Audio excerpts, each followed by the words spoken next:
Definitely তাদের extra কোনো skill আছে, এই অবশ্যই। স্কিলের জন্যই হচ্ছে আমাদের বাংলাদেশি যেসব আরএমজি সেক্টরে যে ওনাররা আছেন তাদেরকে হায়ার করতেছে। একজন ফ্রেশার হিসাবে তার কোন কোন পরিস্থিতি থাকা উচিত বা কি কি প্রিপারেশন নেওয়া উচিত ইন্ডাস্ট্রিতে এসে ভালো করার জন্য? একটা জায়গায় জব পেতে গেলে আমাকে কিন্তু ব্যক্তি হিসেবে সে চিনবে না, আমাকে চেনার গেটওয়ে হচ্ছে সিভি। সিনিয়রদের সাথে বা ইন্ডাস্ট্রির প্রফেশনালদের সাথে কিভাবে অ্যাটাচমেন্টটা হইতে পারে? ডিজাইন হচ্ছে মার্কেটিং টিমের একটা সবচেয়ে বড় অস্ত্র। আপনি জব করতেছেন just for learning, not for earning. আমাদের বাংলাদেশের সাথে তাদের টাইম যে ডিফারেন্স থাকে, অনেক কান্ট্রি আছে, যেমন আমাদের সাপোজ আমেরিকার কথাই ধরি, একটা আমেরিকান ক্লায়েন্টের সাথে কাজ করতে গেলে তাদের যে দিন আমাদের হয়তো রাত। হ্যালো, আসসালামু আলাইকুম। আপনারা দেখছেন পড়া নিয়ে পডকাস্ট, যেখানে আমরা কথা বলি গার্মেন্টস, টেক্সটাইল এবং ফ্যাশন বিজনেসের ইনসাইড অ্যান্ড আউটসাইড নিয়ে। আজকে আমাদের সাথে আছেন স্পেশাল গেস্ট রাসেল ভাই, যাকে এক নামে আমরা সবাই চিনি।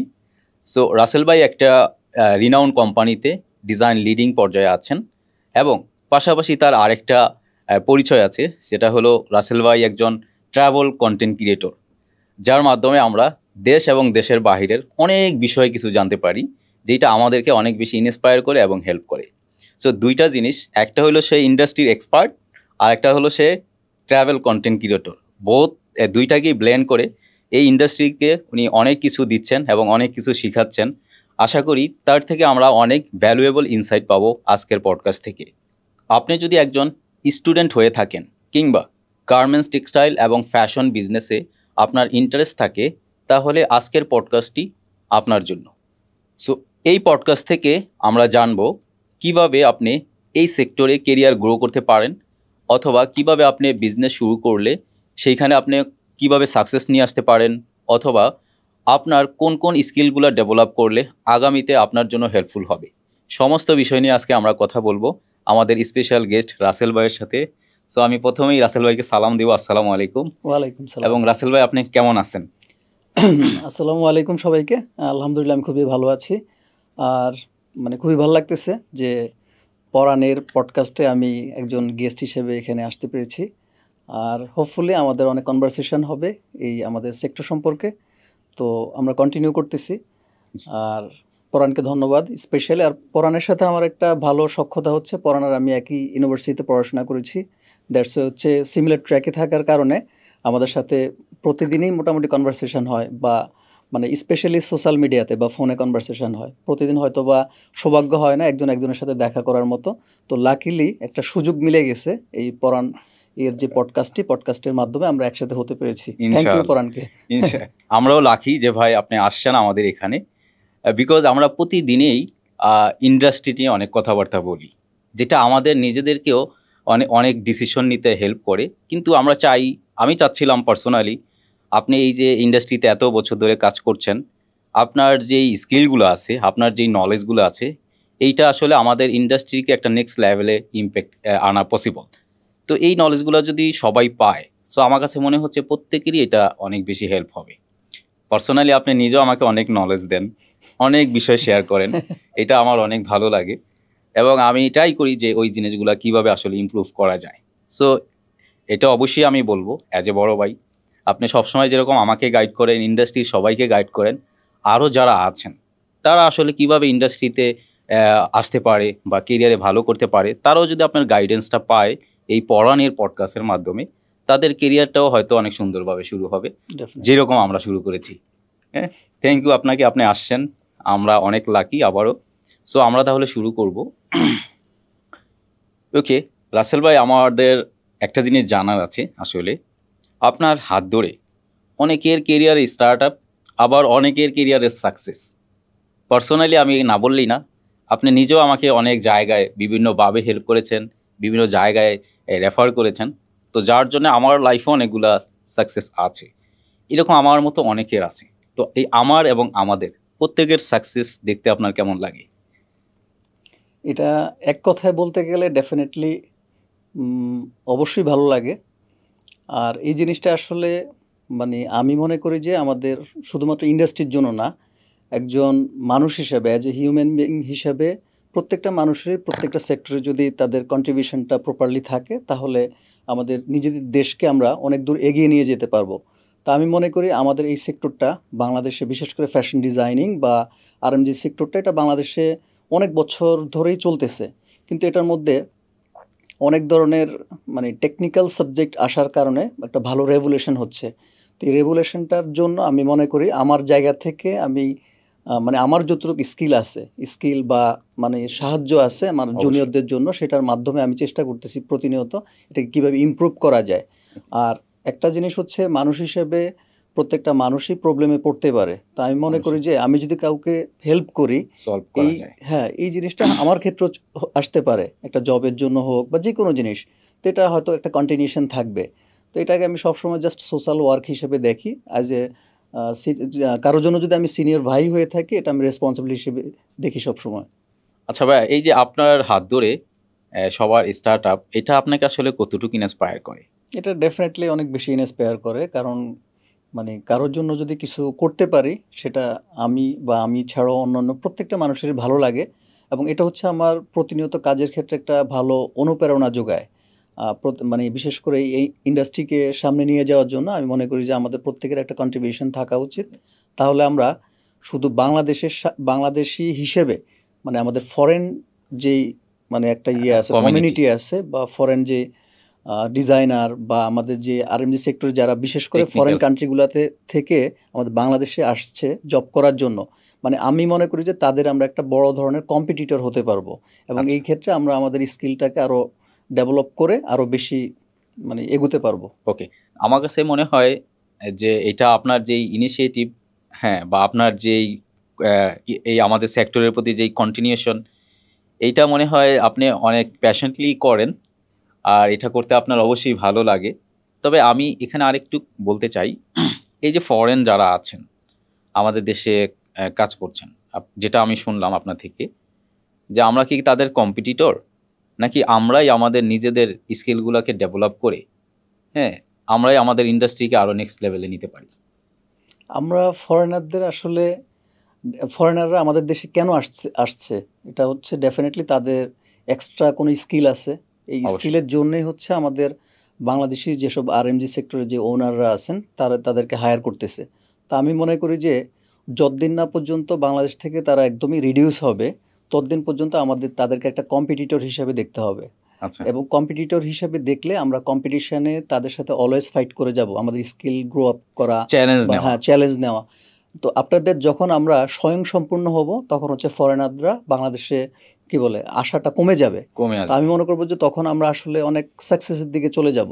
এই জিনিসটার জন্য আমাদের মানে সফট স্কিল বা যে কোনো ধরনের স্কিল যেগুলো আরএমজি সেক্টরে লাগে, সেগুলো শেখার ক্ষেত্রে একটা কন্টিনিউশন রাখতে হবে। অবশ্যই অবশ্যই, ইনশাআল্লাহ আশা করি সেটা হবে।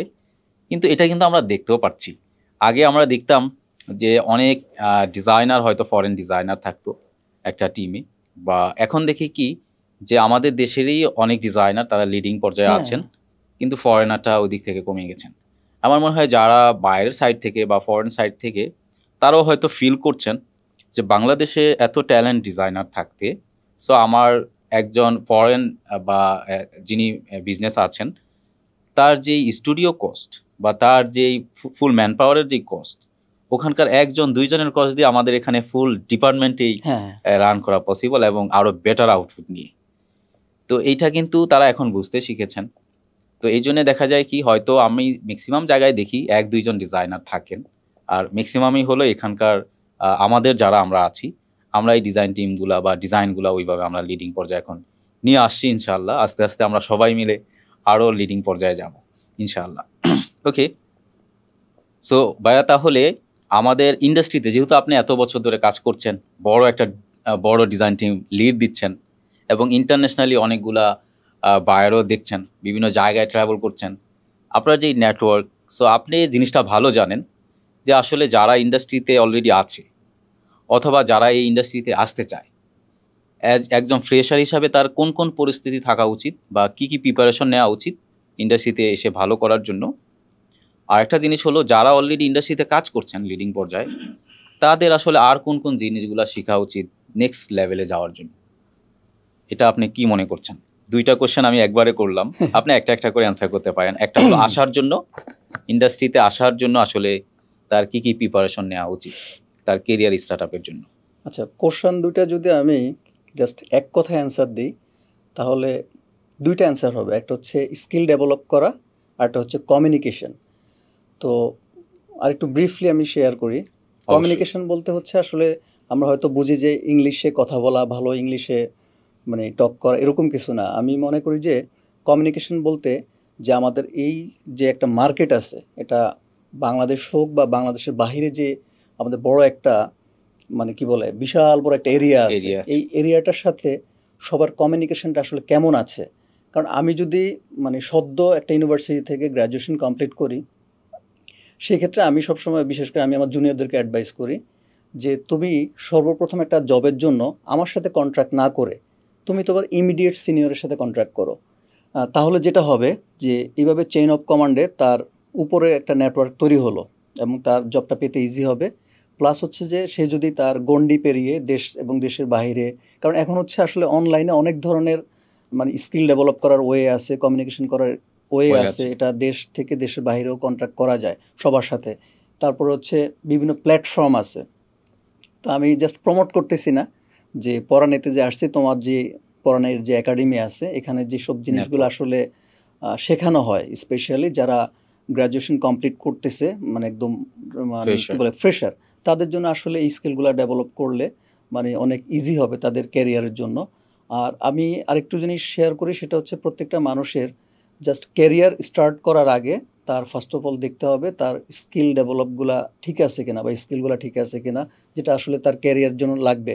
পাশাপাশি একটা রিজিউম, যে একটা চাকরি করতে হলে চাকরি পাওয়ার জন্য একটা কোম্পানি আর একজন ব্যক্তির মাঝখানে যে একটা ব্যবধান থাকে বা একটা সমন্বয় করে দেওয়ার যে একটা গেটওয়ে, সেটা হচ্ছে একটা রিজিউম। এই রিজিউমটা ভালোভাবে তৈরি করা এবং এটাতে প্রপারলি নিজেকে উপস্থাপন করা, জাস্ট একটা সিভির মাধ্যমে, সিভি যেটাকে আমরা লোকালি সিভি বলি।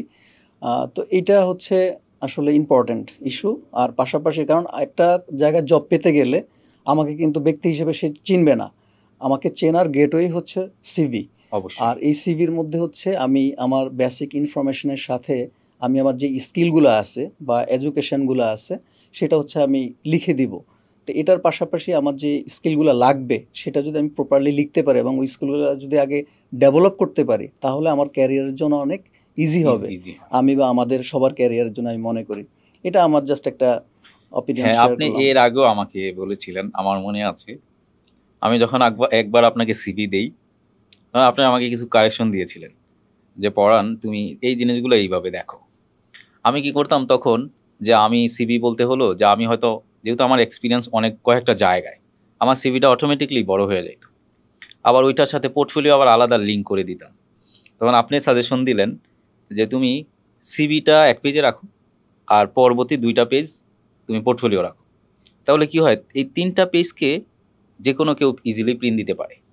কিন্তু যখন পোর্টফোলিও হয় 15 পেজ 20 পেজ, আবার যদি সেটা হয় ডার্ক কালার, সেটা কেউ প্রিন্ট দিতে চায় না। আবার সিভিটাও যদি 3-4 পেজ হয় এবং সেটা যদি আলাদা আলাদা হয়, বিভিন্ন জায়গার এইচআররা দেখা যায় কি যে এই সিভি ডাউনলোড দেওয়ার পর এই দুইটাকে একসাথে মার্চ করে এক জায়গায় রেখে ব্যালেন্স করতে সমস্যা হয়ে যায়, বিকজ তারা অনেকগুলা সিভি ডাউনলোড দেয়, অনেকগুলা পোর্টফোলিও ডাউনলোড দেয়, পরে এগুলো হারায় যায়। তো এই যে একটা ব্যাপার, এটা কিন্তু তার আগে আমার মাথায় ছিল না। এটা তাও অনেক বছর আগের কথা যদিও। তারপর থেকে আমি সবাইকেই সাজেশন করি যে তুমি সিভিটা 1 পেজেই রাখো ভাই, আর 2 পেজে তোমার হাইস্ট পোর্টফোলিওটা রাখো। ম্যাক্স হলে 4 থেকে 5 পেজ হইতে পারে। সো এইটা আমার এখনও কাজে লাগে এবং আমি যাদেরকে টিচিং দেই, পড়ানো থেকে যারা টিচিং নেয়, সো আমি আজকের এই পডকাস্টের মাধ্যমে আমি বলতে চাই, আপনার কথাটাই আবার বললাম সবাইকে, সবাই যেন এটা মাথায় রেখে যেন সিভিটা ডেভেলপ করে। হ্যাঁ, তো এরপর আপনি আমার আরেকটা ছিল যে যারা ইন্ডাস্ট্রিতে যারা আছে অলরেডি, আমরা যারা লিডিং পর্যায়ে আছি, সো এরপরে আসলে কোন কোন স্কিল বা কোন কোন ইনিশিয়েটিভ নেওয়া উচিত আমাদের নেক্সট লেভেলে যাওয়ার জন্য? আমি তাহলে একটু শেয়ার করতেছি সিভি নিয়ে, কারণ লোকালি আমরা বিশেষ করে বাংলাদেশি পিপলরা যেটাকে সিভি হিসেবে বলি, এটা কিন্তু আমরা গুগল করলে এটার একটা ছোট্ট সিম্পল একটা ডেফিনেশন আছে। সিভি আর রিজিউমের মধ্যে একটা পার্থক্য আছে, যেটা আমরা এডুকেশন পারপাসে বিভিন্ন দেশে অ্যাব্রোডে পড়াশোনার জন্য যাই, সেটা হচ্ছে মূলত সিভি। এবং একটা সিভি কিন্তু 10, 15, 20 পেজ হতে পারে। আর রিজিউম যেটা সেটা হচ্ছে অনলি 2 পেজ বা 1 পেজ হতে পারে, জাস্ট বেসিক ইনফরমেশনের জন্য। তো যাই হোক, আমরা লোকালি যেহেতু সিভি বলি, এটাকে আমরা সিভি বলেই এটা চালিয়ে যাচ্ছি এখন। এটা একটা লার্নিং। তো সিভি যেটা সেটা হচ্ছে আমি আসলে এই সেক্টরে কাজ করার সুবাদে, যেটা আমি আমার জুনিয়র বা আমার যে কমিউনিটি আছে সবার জন্য জাস্ট জবের পারপাসে যেটা চেষ্টা করতাম, এই চেষ্টা করার সুবাদে বিভিন্ন কোম্পানিতে যখন সিভি দেওয়ার স্টার্ট করলাম, এভাবে আমার অনেকগুলো লার্নিং হয়েছে প্রায় 10 থেকে 12-13 বছরে। তো যেটা মানে লার্নিং বা যেটা আমি আসলে স্কিল ডেভেলপ করলাম আমার নিজের জন্য, সেটা হচ্ছে আমি বিভিন্ন জায়গায় যখন সিভি সাবমিট করতাম, করার পরে বিভিন্ন ধরনের কিছু কিছু কমপ্লেন পাওয়া যেত। তো এর মধ্যে সবচেয়ে মেজর জিনিস যেটা, যেমন আমাদের বিশেষ করে ফ্যাশন স্টুডেন্ট যারা আছে, তাদের কোনো একটা জায়গায় সিভি ড্রপ করার পরে মানে তারা হচ্ছে পোর্টফোলিও ডিমান্ড করে। হ্যাঁ, অবশ্যই। এখন পোর্টফোলিও ছাড়া কিন্তু আমাকে জাজ করতে পারতেছে না, কারণ হচ্ছে এরপরে হচ্ছে ইন্টারভিউ নেওয়ার হচ্ছে অনেক ধরনের সেগমেন্ট থাকে। কেউ কেউ হচ্ছে বিভিন্ন কোম্পানিতে যে অনলাইনের মাধ্যমে বা বিভিন্ন রকমের কাজ দিয়ে একটা জাজমেন্ট বা একটা ইন্টারভিউ সেশন হয়। আবার এটার আগে কিন্তু আমাকে সিভির সাথে পোর্টফোলিও সেন্ড করতে হবে। এখন আমি যখন মাল্টি পিপলের কাছ থেকে সিভি রিসিভ করতাম উইথ পোর্টফোলিও, তখন অনেকে কি করতো, সিভিটা হচ্ছে পোর্ট্রেটে দিচ্ছে আর পোর্টফোলিওটা হচ্ছে ল্যান্ডস্কেপে করতেছে। এখন দুইটা ফাইলই হচ্ছে আলাদা থাকতো। আলাদা থাকার কারণে অনেকে আবার এটা আসলে গুরুত্ব দিত না, যে দেখা গেছে সিভির মধ্যে আমাদের যেই নামটা থাকে, যে আমাদের সার্টিফিকেটে যে নামটা থাকে, এই নামটা না লিখে ফাইলের মধ্যে লিখতো মাই সিবি, তারপর হচ্ছে নিজের ফোন নাম্বার দিয়ে দিত, আর পোর্টফোলিওর মধ্যে অ্যাজ ইউজুয়াল মাই পোর্টফোলিও। তো এখন আমি যখন 10 থেকে 15 জন থেকে যখন সিবি পোর্টফোলিও এরকম ইন্ডিভিজুয়ালি রিসিভ করতাম, তখন যেটা আমার প্রবলেম হতো যে আমি আসলে এটা পাজেলড হয়ে যেতাম যে আসলে কার কোনটা। এখন এই অবস্থায়ও কিন্তু আমি এটা কোনো জায়গায় পাঠাতেও পারবো না। তা আমি এটা প্রথম দিকে অনেক নিজে নিজে এটার উপরে ওয়ার্ক করতাম, কারণ আমি আমার নিজের প্রেস্টিজের জন্য এটা আমার রেডি করে তৈরি করে দিতে হতো। তো এটা আমি পরবর্তীতে আমি নিজে একটা ইনিশিয়েটিভ নিলাম 10 থেকে 12 বছর আগে প্রায়, যে একজন ক্যান্ডিডেটের পোর্টফোলিও এবং সিভি একটা পিডিএফ ফাইলে থাকবে। কারণ এমএস ওয়ার্ডে দিলে যেটা সমস্যা হয়, বিভিন্ন কম্পিউটারের বিভিন্ন কনফিগারেশন বা সফটওয়্যারের কারণে, ভার্সনের কারণে অনেক সময় চেঞ্জ হয়ে যায়, এই লেখা চেঞ্জ হয়ে যায় বা ওলটপালট হয়ে যায়। তো এই জন্য আমি মনে করি যে পিডিএফটা ইউজ করাটা ওয়াইজ, এবং পোর্টফোলিও এবং পিডিএফ মিলে যে মেইলে অ্যাক্সেসেবল যেটা হয় আমাদের 5 MBর বেশি আমি মানে বারণ করি যে 5 MBর বেশি না দিতে, কারণ 20-25 MB হলে বিভিন্ন কোম্পানির রিসিভিং ক্যাপাসিটির বাইরে হলে মেইলটা মানে ফ্লাকচুয়েট করে বা মেইলটা যেতে চায় না। তো এটার জন্য এটা আসলে আমি অনেকদিন ধরেই আসলে মানে বিভিন্ন জায়গায় সিভি ড্রপ করার পর এটা আমি আসলে লার্ন করেছি।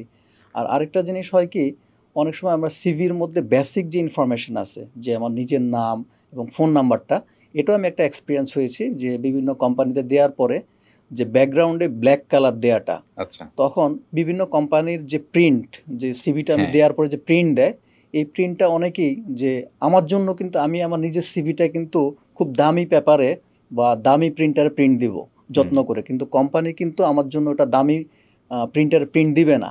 নর্মাল যদি কোনো একটা প্রিন্টারে প্রিন্ট দেয়, সেক্ষেত্রে কালারটা ব্লিড করে এরকম 2-1 জনের থেকে আমি এক্সপিরিয়েন্স হলাম কি, তাদের কালার ব্লিড করে তাদের নাম্বার মিসিং, হ্যাঁ, নাম্বার বোঝা যাচ্ছে না।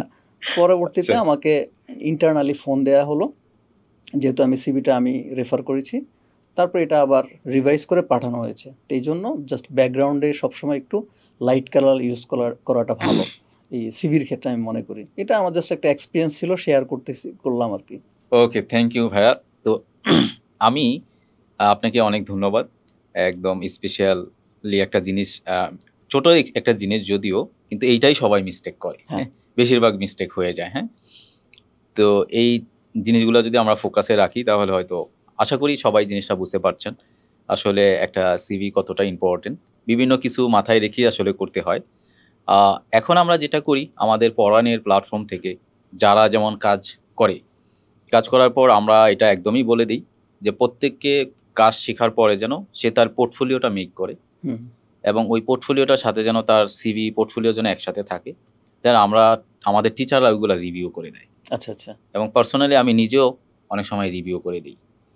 তো দেখা যায় কি, আমি তো অনেক সময় আপনাকে সিভি দেই যে ভাইয়া দেখেন, আবার অনেক সময় আমার কাছেও অনেকে দেয় যে ভাইয়া দেখে দেন। তো আমরা একটা সিনিয়ররা যদি জুনিয়রদের সিভিগুলো দেখে যদি কিছু কারেকশন করে দেই বা কিছু হাইলাইটিং পয়েন্ট বলে দেই, তাহলে এটা ওদের জন্য সুবিধা হয়। তো এরকমই আমরা একজন আরেকজনের থেকে লার্নিং করি। সো আমরা এই জন্য এই নলেজ শেয়ারিংগুলো আসলে প্রয়োজন আছে। অনেকে হয়তো এই সিম্পল জিনিসগুলোই জানেন না। আর যেই সেক্টরেই কাজ করি, সিনিয়র কাউকে যদি এই বিষয়গুলো দেখায় নেওয়া যায়, আমরা যদি তাদেরকে আশ্বস্ত করতে পারি যে না তোমার এটা ঠিক আছে, পারফেক্ট, হ্যাঁ, তখন সে একটা কনফিডেন্ট পায়। ডেফিনেটলি। আর না হলে দেখা যায় কি এই সামান্য মিস্টেকের জন্যই তার অপরচুনিটিটা আসলে হয়ে ওঠে না। এখানে ইন্টারাপ্ট করলাম যে কিছু কিছু ব্যাপারে হচ্ছে কি মানে একটা সাইকোলজি ম্যাটার কাজ করে। লাইক আমি যখন কোথাও সিভি ড্রপ করতেছি, যে অনেক সময় আমরা একাধিক কিন্তু ফোন নাম্বার ইউজ করি হ্যাঁ। বা ফোন ইউজ করি, তখন যেই আমি মনে করি যে প্রথম যেই নাম্বারটা দেওয়া উচিত, আচ্ছা, যেটা আমার কখনোই বন্ধ হবে না ইনকেস কোনো বিপদ আপদ ছাড়া, আর সেকেন্ডারি যেই ফোন নাম্বারটা দিব সেটা হয়তো বন্ধ হতে পারে। তখন বিভিন্ন কোম্পানি থেকে এইচআর যখন ফার্স্ট ফোন নাম্বারে ট্রাই করে এবং সেটা যদি আমার তেমন ওই যে বন্ধ থাকতে পারে মাঝে মধ্যে এরকম বিভিন্ন থাকে, কারণে হয়। হ্যাঁ, তখন ওই এইচআর কিন্তু অনেক সময় বিরক্ত বোধ করে আর ফোন ব্যাক করে না, সেকেন্ডবার ফোন দেয় না। দেয় না। তো এই জন্য এই জিনিসগুলো একটু চিন্তা করা উচিত যে ফোন নাম্বার, তারপর হচ্ছে ঠিকানা, তারপর হচ্ছে আরেকটা জিনিস হচ্ছে সিভির মধ্যে আমরা অনেক সময় কাউকে রেফার করি, রেফারেন্স দিই। তো যারা ফ্রেশার আছেন তারা চেষ্টা করবেন যে ইউনিভার্সিটির একজন এবং প্রফেশনাল একজন, দুইটা রেফারেন্স দিলে যেটা সুবিধা হয়, ইউনিভার্সিটির কোনো টিচারকে দিলে যে টিচারটা আপনাকে এক নামে বা ওয়ান শটে চিনে ফেলবে এরকম একজন টিচারকে দেওয়া উচিত। কারণ বিভিন্ন কোম্পানি থেকে যখন ভেরিফাই করে যে আপনি অমুকজনকে চিনেন কিনা, তখন যাতে টিচার একদম হ্যাঁ স্ট্রেটলি বলতে পারে যে হ্যাঁ আমি ওকে চিনি, আমার স্টুডেন্ট। আবার প্রফেশনাল কাউকে দেওয়া উচিত যে আসলে ওই সেম যে টিচারের মতো যাতে মানে ওয়ান শটে চিনতে পারে।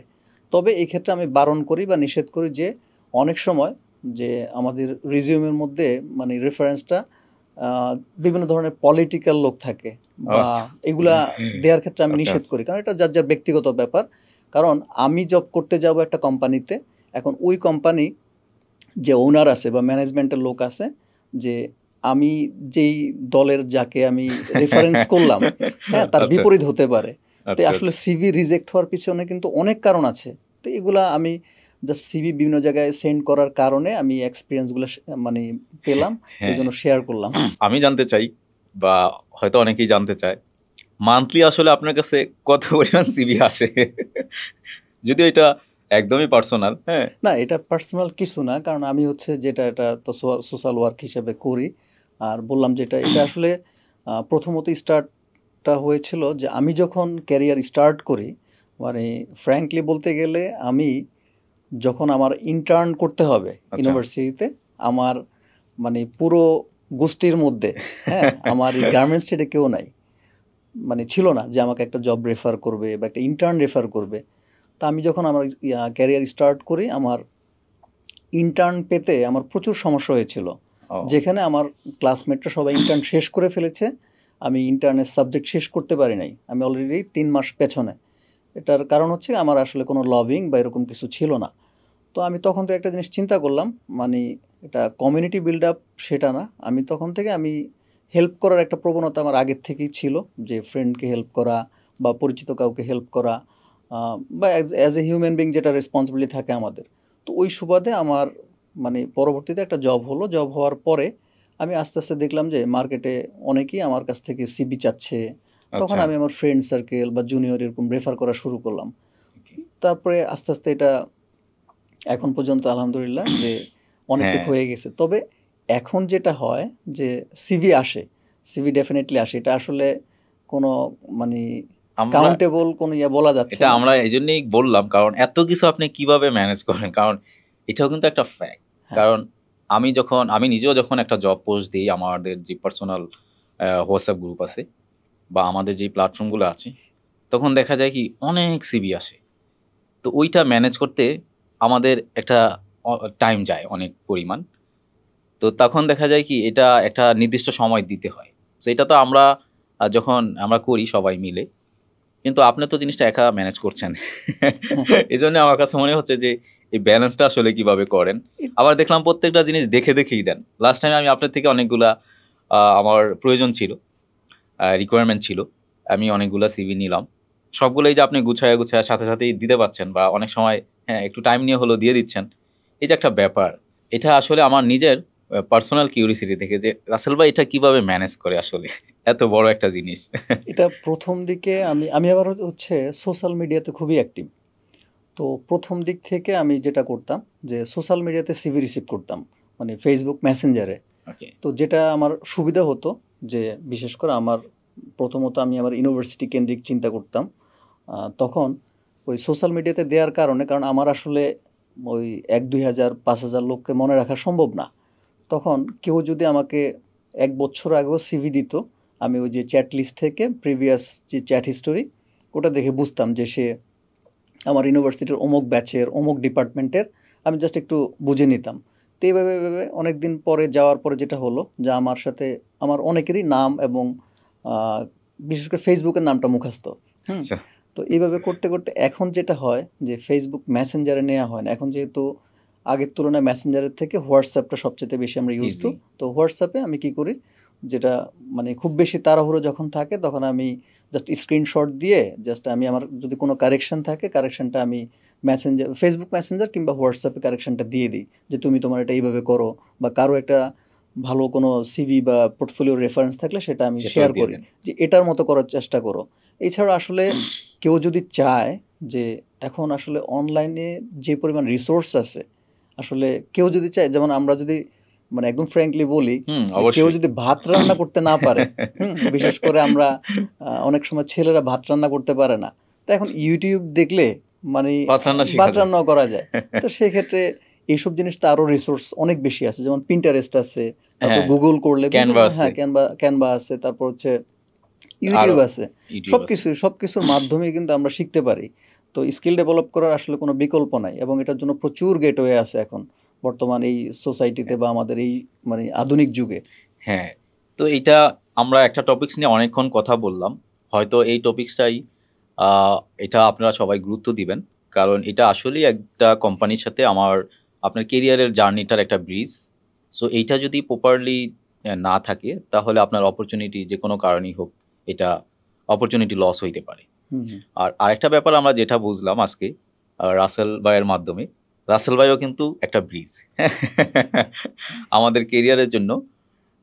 এটা কারণ প্রত্যেকেরই না কেরিয়ারে উঠে আসতে গেলে কারো না কারো সাজেশন, কারো না কারো গাইডলাইন, কারো না কারো হেল্প নিতে হয়, সাপোর্ট লাগে, ব্যাক সাপোর্টটা লাগে। হ্যাঁ, তো এটা আমরা সবাইকেই আমরা রিকোয়েস্ট করে থাকি বা বলে থাকি যে তোমাদের কেরিয়ারের জন্য তোমরা একটা স্ট্রং কমিউনিটি বিল্ড করো।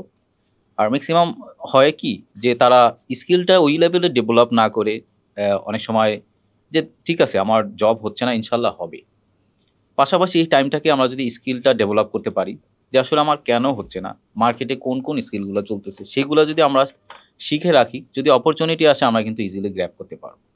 আর সিনিয়রদের সাথে কমিউনিকেশন রাখা, অনেক সময় হয় কি যে অনেকের খুব বেশি কমিউনিকেশন থাকে না বা কমিউনিটিটা অনেক স্ট্রং থাকে না, এইটাও কিন্তু একটা রিজন হইতে পারে। আর কেউ কেউ বুঝেনও না যে আসলে কিভাবে একজনের সাথে মানে রিলেশনশিপ বা নেটওয়ার্ক বা আন্ডারস্ট্যান্ডিং গ্রো করা যায়। সো এইটা হয়তো অনেকেই জানে না। সো আমি যদি আপনার থেকে জানতে চাই যে একজন জুনিয়র আসলে সে তার নেটওয়ার্কটা কিভাবে গ্রো করবে, কারণ সে তো ডিরেক্টলি কাউকে বলতে পারে না যে আমার এই লাগবে বা সেই লাগবে, তার আসলে সিনিয়রদের সাথে বা ইন্ডাস্ট্রির প্রফেশনালদের সাথে কিভাবে অ্যাটাচমেন্টটা হইতে পারে, আপনি যদি একটু বলতেন। আমি একটা খুব ফানি এক্সপিরিয়েন্স শেয়ার করি। যেহেতু আমি এই R&D সেক্টরে মোটামুটি অনেকদিন ধরেই কাজ করতেছি, বা স্পেশালি আমার জুনিয়র বা পরিচিত মহলে, যেমন একটা এক্সপিরিয়েন্স না শেয়ার করলেই নয়। আমাকে অনেক দিন আগে, মানে আজ থেকে 4-5 বছর আগে, একটা ছেলে হঠাৎ করে ফোন দিল যে ভাই আমার একটা চাকরি দরকার। তাই এখন চাকরি দরকার, ঠিক আছে তাহলে তোমার সিভি দাও। আর সে হচ্ছে মার্চেন্ডাইজিংয়ে পড়াশোনা করছে, দ্যাটস তার কোনো পোর্টফোলিওর প্রয়োজন নাই। তখন তার অবস্থা এতই খারাপ, সে আসলে চাকরিটা তার খুবই দরকার, সে সুইসাইড করবে, সে খুবই ফ্রাস্ট্রেটেড। তখন আমি বললাম যে তুমি তোমার সিভিটা কি সুন্দর করে বানাইছো? তো বললো যে ভাইয়া সিভি, মানে সে মানে এভাবে বলতেছে, তার মনে হচ্ছিল যে তার সিভিটা আসলে প্রস্তুত না, সিভিটা সে ওইভাবে মানে প্রপারলি করেও নাই। হ্যাঁ, ঠিক আছে, সে আমাকে একটা সিভি দিল। তা আমি বললাম যে তুমি বের হইছো কবে পাশ করে? বললো যে ভাই আমার 3 মাস হলো আমি মানে গ্র্যাজুয়েশন কমপ্লিট করেছি। তো এখন তোমার সিভির পাশাপাশি একজন মার্চেন্ডাইজারের যেসব স্কিলগুলো ডেভেলপ করা দরকার, এটা তো ফ্যাশন ডিজাইনারদের মতো দেখা গেছে তার সফটওয়্যার স্কিলের আহামরি লেভেলের প্রয়োজন নাই। তো যেমন তোমার মানে কমিউনিকেশনে কোনো প্রবলেম আছে কিনা, লাইক ইংলিশে কনভারসেশন করতে পারো কিনা, সে চুপ করে আছে মানে তার ইংলিশে জড়তা আছে। ওকে। তারপরে তোমার ইমিডিয়েট ব্যাচের সাথে যারা সিনিয়র তাদের সাথে তোমার কোনো কনভারসেশন বা যোগাযোগ আছে কিনা, কথাবার্তায় মনে হলো তার নাই। তাও ওরকম নাই। তা আমি বললাম যে দেখো, তুমি যদি বাসায় বসে থেকে কারো কাছে হেল্প চাও তাহলে তুমি কোনো সময়ই হেল্প পাবা না। তোমাকে বাসার থেকে বের হতে হবে এবং তোমার যে ল্যাকিংসগুলো আছে সেই ল্যাকিংসগুলো তোমাকে ফিল আপ করতে হবে। তুমি কি জানো যে তোমার ব্যাচ তো অনেক পরে, তুমি মাত্র 3 মাস হলো যে তুমি গ্র্যাজুয়েশন কমপ্লিট করেছো। তোমার 7-8 বছর 10 বছর আগে তোমার অনেক সিনিয়ররা বেকার বসে আছে, কি জন্য জানো? জাস্ট স্কিল ডেভেলপ না করার কারণে এবং প্রপারলি একটা সিভি তৈরি করতে না পারার কারণে। তো তুমি যদি একটা সিভি ডেভেলপ করো এবং তাকে আমি স্পেশালি কিছু গাইডলাইন দিলাম যে তোমার যদি কমিউনিকেশনের প্রবলেম থাকে তুমি একটা স্পোকেন কোর্স করতে পারো। আমি তাকে বললাম যে তোমার যদি কোনো স্কিল ডেভেলপ করার প্রয়োজন হয়, বিশেষ করে তোমার যদি কোনো ল্যাকিংস থাকে, তাহলে তুমি বিভিন্ন প্ল্যাটফর্ম আছে, অনলাইন প্ল্যাটফর্ম বা অফলাইনও আছে, অফলাইনও অনেক, সব জায়গায় হ্যাঁ আছে। সব জায়গায় আছে, বিভিন্ন প্রতিষ্ঠান থেকে তুমি এইসবের ইংলিশ উপরে ট্রেনিং ডেভেলপ করা করতে যায়। পারো। পাশাপাশি হচ্ছে একটা সুন্দর সিভি তৈরি করার জন্য তুমি গুগল থেকেও মানে হেল্প নিতে পারো। তো এইভাবে তুমি এগুলা তৈরি করো, দেখবা যে আর আমি আগে এগুলা তৈরি করো আগে, তারপর তুমি সুইসাইড করো। তাকে এইভাবে বললাম। পরে ফাইনালি সে কী করলো, আমাকে এই 2 থেকে 3 মাস বা তারও কম সময়ের মধ্যে সে আমাকে বলল যে ভাই আমার জব হয়ে গেছে, একটা ওকে। কোম্পানিতে জব হয়েছে। তো এরকম আমি আরও কয়েকটা পাইছি যে তারা মানে ইউনিভার্সিটিতে তেমন একটা স্টুডেন্ট হিসেবে আহামরি লেভেলের ছিল না, কিন্তু পাশ করার পরে যে সবার একটা ইচ্ছা যে একটা জব খুঁজতেছে, কিন্তু জব খোঁজার জন্য আসলে একদম ন্যূনতম যেটা সবচেয়ে জানা ইম্পর্টেন্ট দরকার। সিভি বা স্কিল ডেভেলপমেন্ট, এগুলোর জন্য যাকেই সাজেস্ট করছি হয়তো যে বেশিরভাগ শুনছে সে আসলে ক্যারিয়ারে শাইন করতে পারছে। কেরিয়ারে এগিয়ে আসছে। হ্যাঁ হ্যাঁ। থ্যাংক ইউ ভাইয়া, অনেক ভ্যালুয়েবল ইনসাইট আমরা পেলাম। সো আশা করি এটা সবার কাজে আসবে।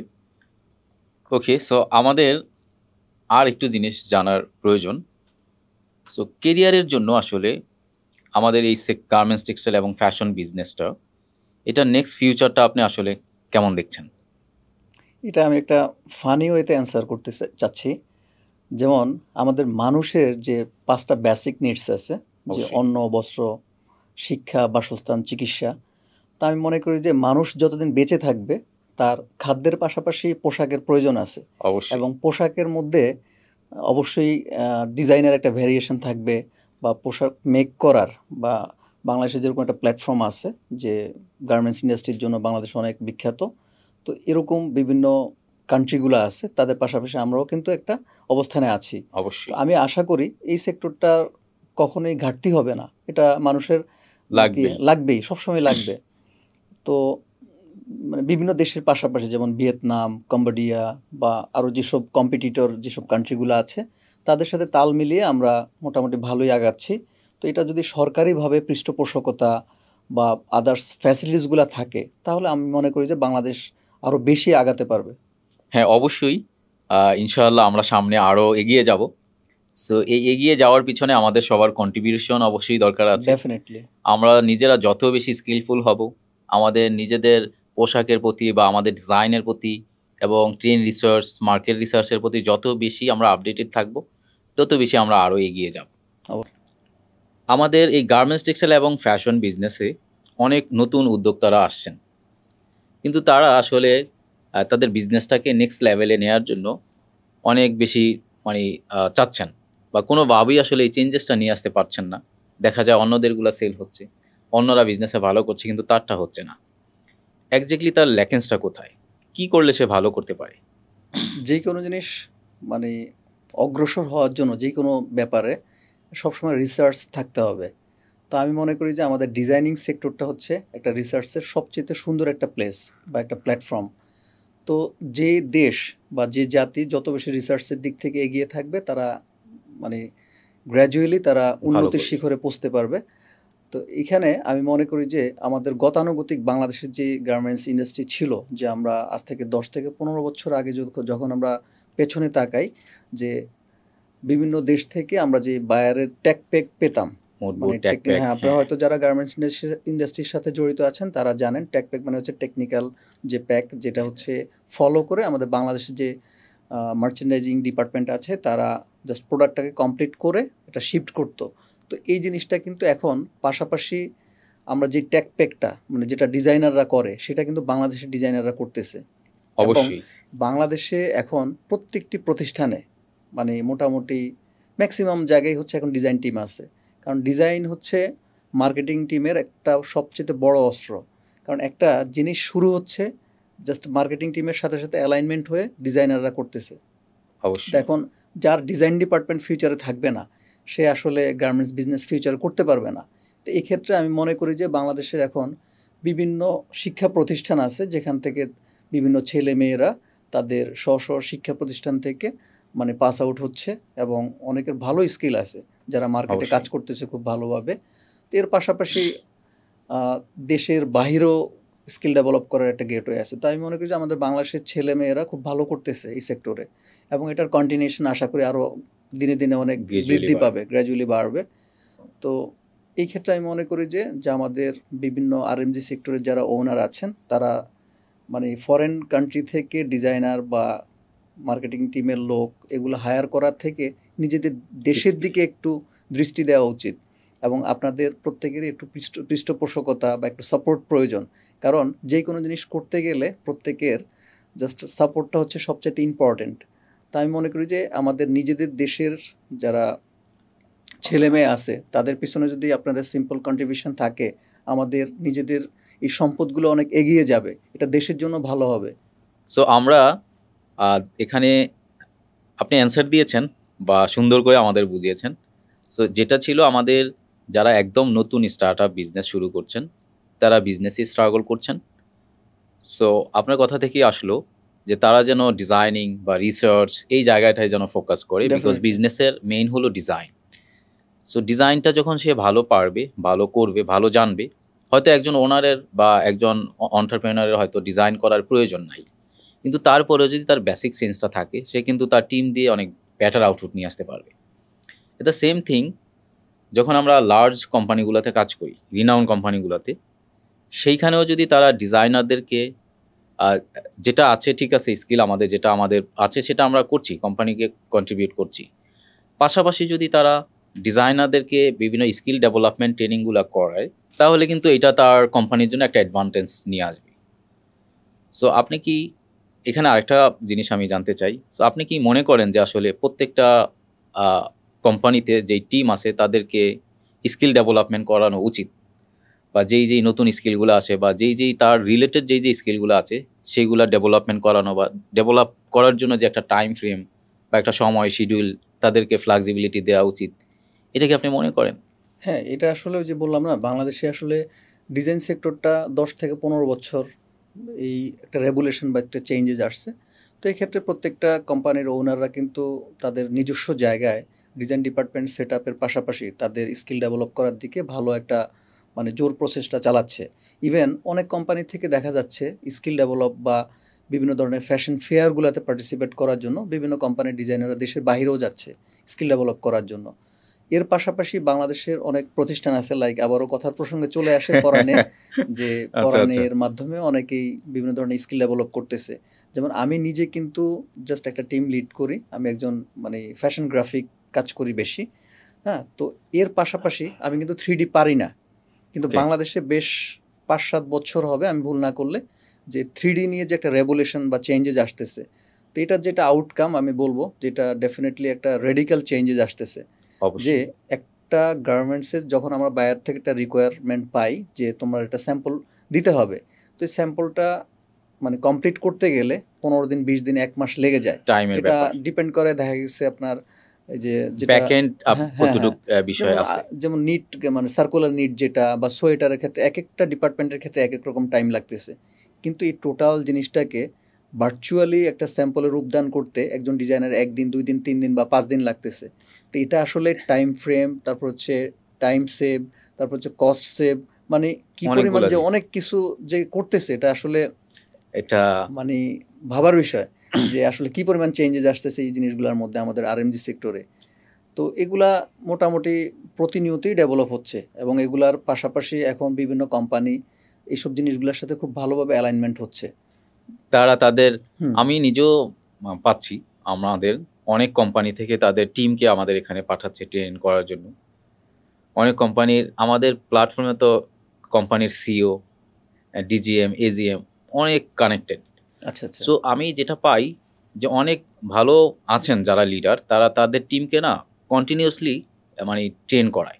আচ্ছা আচ্ছা আবার আমি এরকমও দেখেছি যে অনেকে, সে হয়তো একটা কোর্স বা একটা ট্রেনিং করতে চাচ্ছে, হয়তো সে নিজেই পে করে করবে, বাট ওই যে সপ্তাহে যদি 2 দিন 1 দিন ক্লাস থাকে, একটু 1 ঘন্টা আগে বের হওয়া বা একটু একটু পরে যাওয়া বা ক্লাসটা করার জন্য একটু টাইম নেওয়া, এই সময়টাও হয়তো অনেক জায়গায় দিতে চায় না। সো তাদের প্রতি আপনি কি বলবেন আসলে, যারা তাদের নিজেদের এমপ্লয়ীদেরকে ডেভেলপমেন্টে ওইভাবে সাপোর্ট করে না? কি বলার আছে আসলে তাদের? আমার মনে হয় যারা করে না তারা তাদের এমপ্লয়ীদের থেকে বা ওই স্পেসিফিক ডিপার্টমেন্ট থেকে আউটকামটা ওইভাবে পাচ্ছে না।